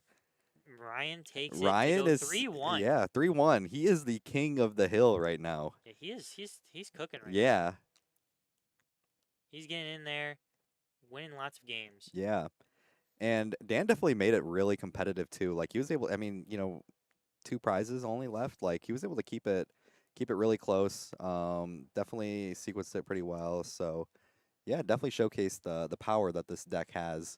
And Dan No, is it's coming okay. back. It's okay. He's Wait, coming I back. forgot whose turn is it now? So we're actually, it's like Yeah. it's like closed out there. So we're gonna probably Okay. Oh, okay, cool. You want to wrap it up? Yeah. Here, I'll All actually right, wrap it Dan's up. back on the mic now. No problem. Got a solid like 2.5 hours out of testing there, so that's Yeah. not too bad. So, Brian, the conclusion I have from this game is that Area Zero is really good. Yeah, Area Zero is crazy. Like we were like talking about the math right before, and it's like in any world where Area Zero doesn't exist, Raikou isn't able to take that knockout. Right. But now that it has, like we were like counting it, I was like, wait, if there's 16 Pokemon like on the bench between both sides, it's like kind of crazy. Yeah. Bryce, what do you think about doing one more for viewers? You know what? Yeah. Yeah, you know what? We'll say this. Hey, Kevin, Bryce, can you Kevin? We're gonna do one Yeah. more. You know what? We'll do this. We'll give you guys 1 minute, and we'll run through the options we have. We'll Yeah. see what suggestion we like best. But we have Charizard, we have Dragapult, Yes. we have Palkia, we have Iron Hands, Miraidon, obviously. We have Terapagos, we have Reggie's Galvantula, and what am I missing? I think that's all of them. Wait, I have the picture here that Ryan sent me. And Samuel, Experience Share could be really good in there, especially if we're relying on Raikou. Yeah. So- So, do we miss any of these? I think that's a Regigigas or Regidrago. We do have Regidrago. Regidrago as an option. Yeah. I don't know if people want to watch. So Zard Palkia, I'm not Ooh, opposed. yeah, Zard Palkia could be cool. Yes, let's do Palkia for sure. So you want to Yeah. say Zard Palkia? Zard and Palkia. Let's do Zard Palkia. Okay. Cool. All right, beautiful. So we are actually going to have Eli, it sounds like, jump in. Kicking out Kevin, it looks like. Yeah. Yeah, or was this your time up, Brian? That doesn't matter. I'm cool with. All right, you whatever. okay with Eli kicking you Yeah, out? that's fine. All right, beautiful. So we Yeah. are going to see one last round today. We are setting up. You can't see the screen. We can Yes. see the screen. We're going to have Charizard EX with Pidgeot versus Palkia V-Star with Area Zero. So, Brian, who would you say is favored into this early on? This is actually interesting because I know a lot of in some of the EU regionals last season, this was actually like one of the harder matchups for Palkia, I want to say, just because it was like a big body at 280 and it was able to swing for pretty good numbers. Oh, and the Charizard, You know, I'll keep talking to him if you Yeah. just want to go swap it out. yeah, cool. All right, so like Brian said, this was previously very favored for Charizard because there wasn't really a way for Palkia to hit 330, even with like Defiance Belt and like Leon or Kieran or something. It can only max out at 320. Now, with benches full, Palkia can reach a max of, hold on, I gotta do math, a lot. The answer is a lot. We're talking like 380, like one-shotting almost every single thing in the game. So my money's actually on Palkia now with the pressure of sniping with Radiant Greninja, hitting and being willing to reach for one shot. So, you know, we were talking about it a bit, Fizzle. Glamora EX may not be terrible if Area Zero becomes this prevalent. And like Kid mentioned earlier, I mean, Collapse Stadium, when we don't have, or when we're so reliant on Area Zero, it could be a really good inclusion. So we're going to have to see how this matchup plays out, though. And like we said, we're really just giving it a start to try to see what are the strongest decks in format before we start tweaking things to counter the rest of the meta. And as you can see with this Charizard list, it's kind of a stock list. It's consistent. We have 4 Charmander, a Charmeleon. We've got 2/2 Pidgeot. We've got plenty of the Dusknoir line. And we've got stuff like Defiance Belt and Thornton, which Thornton is a fascinating inclusion here. And Briar is something that makes this deck really, really scary. Because for a deck that can go down in prizes, your opponent gets to 2 prizes and you can clean up your last 3. That's kind of wild, man. Yeah, definitely. And as I've been testing this this deck, there's definitely some suggestion or some changes I definitely wanted to make. Like, I don't know, I'm not really the biggest fan of Stamp, just because I feel like in a meta where there's Fez like running around everywhere, I feel like Stamp isn't really that big of a deal. Yes. And I really missed Radzard in this deck. So Radiant Charizard Yeah. is just such a good card. It is so good. With the new like basic EXs coming out, that 250 number could be good, but Yeah. I don't know if it's going to fix the same numbers it did when we had V-Stars as Yeah. popular. Cape does block Palkia Yeah. one shot, but then you lose a chance to disrupt or you lose the gust or what's the payoff there? It's Yeah. tough. I know I was listening to Shift Gear yesterday, and Anil was talking about how he's been testing out Cape with Roxanne, and I thought that could have some legs too. That is It is an interesting. interesting one, so we'll see how it goes. All right, and so we do see Eli start with Charmander. Ryan starts with Fan Rotom. To be clear, that is not the legal Fan Rotom. Yes. That is from Ultra Prism. And then Ryan has not the best start. So honestly, the big deal for Ryan is just, can he get a Palkia down? Yeah, definitely. Cape does block Orgerpon one shot Yeah. with 3 energy. It needs 5, I believe, to take the one shot then, Something like that. Yeah. which is wild. Morty is an interesting inclusion since it would draw you 8 cards. Yeah. That's pretty good. Yeah, and it's different than a lot of lists have been playing the Cynthia's Ambition, which is draw until you have 8 in hand, but the Morty just draws straight Just 8. just straight cards so. Yeah, it doesn't really matter how big your hand is. So yeah, it's definitely an interesting one. I will say, like, Morty's one of those cards I was actually thinking about yesterday or today of just like, it's such a good, clean draw supporter. There's Yeah. minimal downside. You just add to your hand. But there hasn't been the motivation for it since some decks do keep a small bench. But now, if everything's thrown down 5, 6, 7 bench Yeah. slots, that can add up real quick. Oh yeah, most definitely. An interesting start here, triple Hoot Hoot, and then the Fan Rotom. I don't know. What else would you think that Ryan would want to have to start his Well, I hand think up? this was the only Pokemon search he had. Yeah. So knowing that this is the only search he had, it's probably about as good as he could be because we will be able to set up a Terapagos for a Yeah. one-shot next turn if Ryan wants to. Definitely. And yes, for the Palkia list, we can definitely throw it up, but if you go to Omnipoke's YouTube channel, that is where I took the list from. And Omnipoke, awesome resource for competitive stuff. The lists they build are great, so I oftentimes try to build my list based off of that and then tweak as I test stuff out. And now, so going to Eli's turn, Brian, what's Eli trying to do? He's just trying to set up the board. Usually when you go second as a Charizard player, you want to have the turn 1 supporter like the Arven, just so you can flood your board with extra Charmanders, Pidgeys, and you like to end your turn with a Rotom to draw an extra 3 cards, just to really set your hand up. Yes, and I think what Eli's going for is the Luminion to get Yeah. that Arven. Rotom is really good to include, but now the risky part is if Eli puts down Luminion and Rotom and a Pidgeot EX, those are all one-shottable. Yeah, they definitely are, and it gets to a point where, I mean, this deck's going to be able to knock out everything, so. Yes, and that's Charizard's big advantage is its inevitability. You Yes. will be able to clear anything on your opponent's board as the game goes on. Yeah, interesting here to go for the Rotom, though. That is. I think Eli knows that Ryan can't get a Greninja snipe this turn, but still bold. Yeah, definitely. And so if you're Ryan, then do you just target down a Charmander, or what do you do here? Yeah, so there's definitely a lot of directions that Ryan can go. Definitely the biggest priority is to just get the Noctowl going. And with the Noctowl, you can pretty much get your attack going like right away because you can just start searching out all the cards you need. You can soon get put into the range where you can throw down like Terapagos, and that could be like your supplemental attacker until you can get Palkia going. Yes, and we do see the stadium come down, and we see I Iono. don't know. Okay. I mean, Eli's probably. Oh no, he had the rare candy Ultra Ball. Yeah. And so Eli's doing something similar to you when we played and Yeah. trying to keep his deck really thin. Yeah.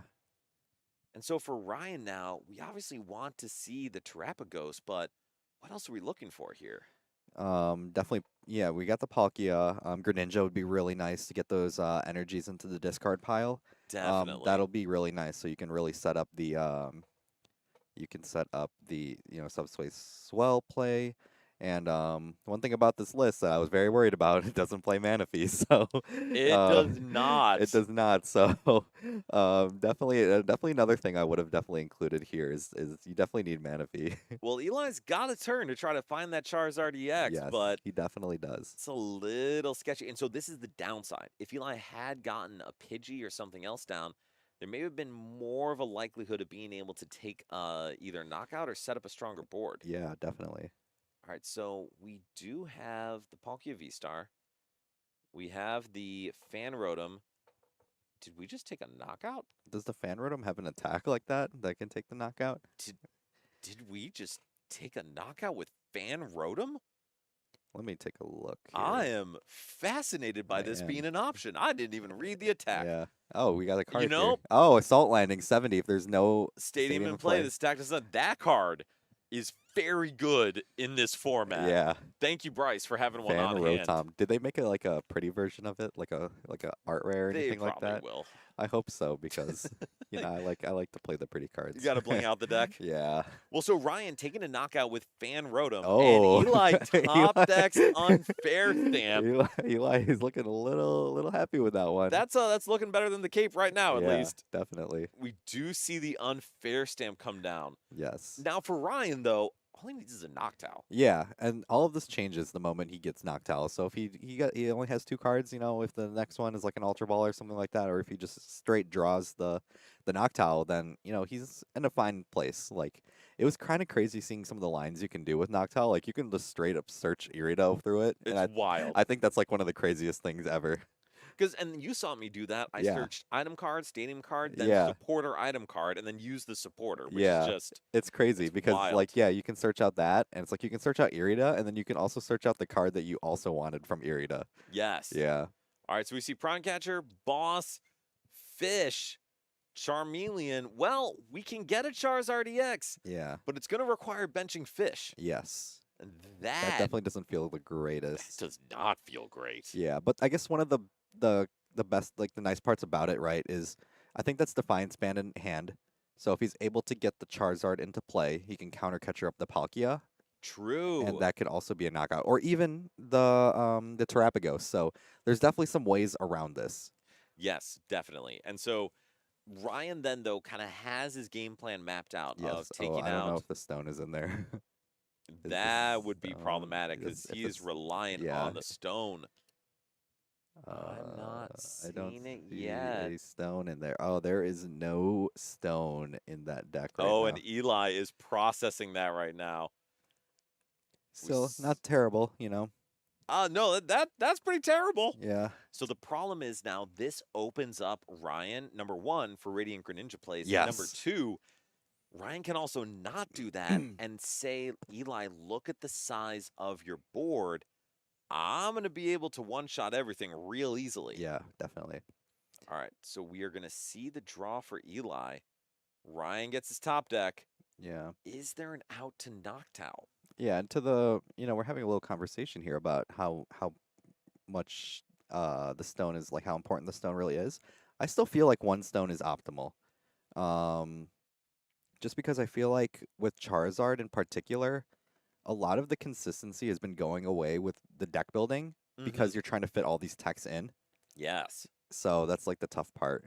Yeah. So that's why I feel like 1 stone is still optimal, but like people make an argument for 2 stones, like they made an argument for, Jesse put 2 stones in his Miraidon list. Yeah. So I mean, you can definitely make an argument for it, but I don't think it's the most optimal way to play the deck. That's just my opinion, though. And that makes sense. Yeah. And Prizing Stone definitely hurts. So Yeah. Ryan though got unfair stamped into Nest Ball, Palkia V-Star, Boss's Orders. Yeah, so that's pretty much that's a pretty good hand right there.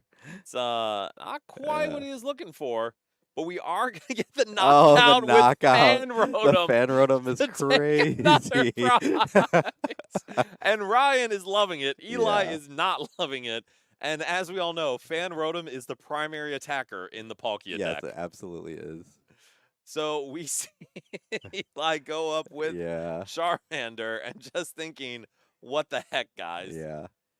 And it's crazy too because it's like even though you take the 2 prizes with the Defiance Band, it's not enough to knock out the Palkia V-Star. It is not. And so also, right now, Eli does not have knockout. Yeah. So unle- he doesn't even have an out to draw the Charizard EX. Yeah. So, Brian, does this play Pheasant? It does play Pheasant. Yes, it does play Fez.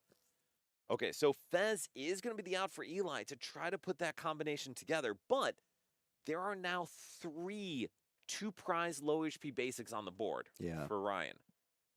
That's scary. Yes, it definitely is. And there's just a lot of liabilities on this on this on this board now that you look at it. It's like that Luminion doesn't take much to knock out. The Rotom's really easy to knock out. Like, the Fez is really easy to knock out. So there's a lot of like really um, easy to knock out, liabilities on the board. So it definitely is really. It's like Ryan's really liking this board state right now. Eli Eli's. is not. And what did he draw off Fez? Oh, he's got Pidgeot, Rare Candy Pidgeot. Well, that's unfortunate because. Oh wait, there's no Pidgeot. there's no Oh, there's Pidgey no anymore. Pidgey anymore. Oh no. And so Ryan, with an excellent decision, to knock out Yes. that Pidgey. We have Rare Candy Dusknoir. That doesn't feel great. It doesn't.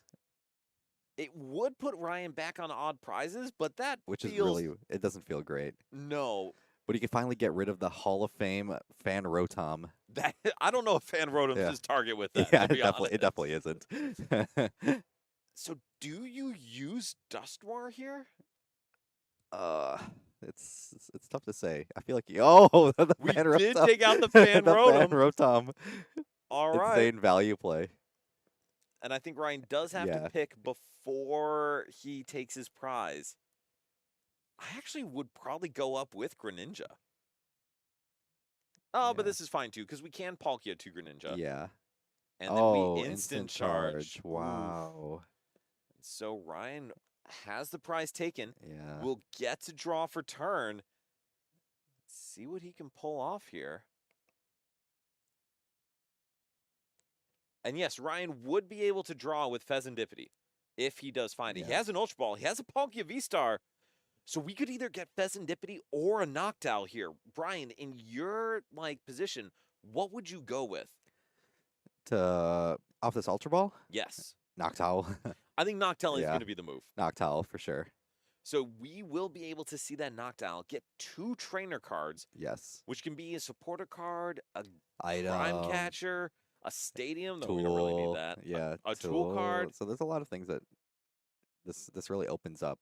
I think the biggest thing this is going to open up is But- a Greninja Snipe. Yes, and the big thing with the Noctowl too is like a Terra needs to be in play for it to work. Is that correct? That is correct. And so Yes. there is a The Terrapagos Terrapagos. EX. Yes. So Ryan is able to use a Noctowl's ability. Yes.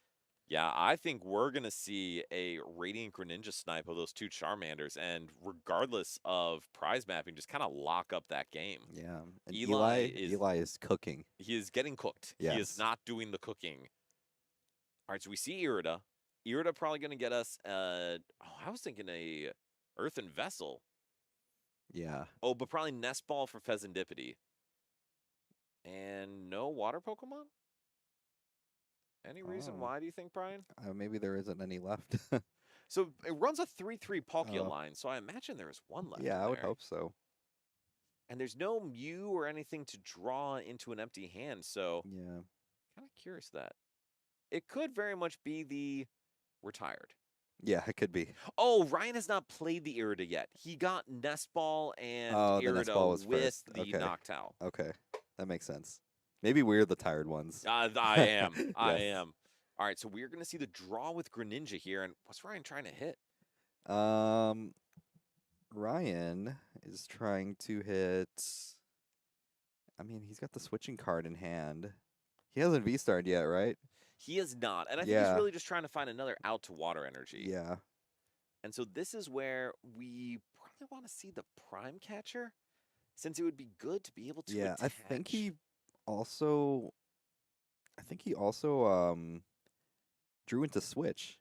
Did he draw on a switch? I think Oh, he drew into switch. we are cruising people. Yeah, he has switch he's in got hand. switch in hand. So I think he could just use switch, V-Star, and then Greninja. And that Greninja Snipe basically will close out this game since Yeah. Eli won't have an attacker. And I know Eli doesn't play Radiant Charizard, but to be honest, even if he goes in with Radiant Charizard, Yeah. that's still the game. Yeah, it definitely is. All right, so we see the Earthen Vessel discarding the Manaphy, I believe, Yes. which is fine. We Yep. don't need that. Oh, we Oh, get the the Ultra Ultra Ball. I'm guessing for another Noctowl. Oh, and then the Noctowl can just get the vessel. And then likely Yeah. the... double Vessel. Double Perfect. vessel. Okay. Very nice sequencing. Yes, exactly. Maximize the use of your Palkia, and then Eli is just scooping it up Yeah. right now, saying, "You know what, man? You got me. If you're about to ninja Yeah. snipe, this is game over. Yeah. So switch, attach to the Palkia to set up another attacker, use the V-Star, knock out both Charmanders, and yeah, Yeah. Ryan's just got the game. Yep. All right, so we did see Palkia obliterate Charizard. Now, granted, we ran into a similar issue you saw. Yeah. Eli didn't set up his board. Yeah, and I mean that could definitely be a reason to, change up the deck building that goes around this deck, Yeah. Like when is too many texts, like when is it too many? Well, and Yeah. also knowing that you have to walk that fine line of setting up but not overextending your board. Yeah. How do you still do it enough so you don't run into situations like that? Yeah, so there's definitely a lot that can go into this deck and the future of it. So, Yeah, Yeah. agreed. Well, all right. Thank you all very much for joining us today. Glad we got to get some good testing in. yes. Area Zero is fantastic. Yep. Palkia is real good. Oh yeah. Rhydon's remarkably good. Yeah, Miraidon was good too. I thought Dragapult felt pretty good too. It sure seemed like it, Yeah, honestly. I mean the Sparkling Crystal definitely helped. I mean that was the first time I've ever played it on paper, so It seemed good, man. You built a Yeah. good list. yeah.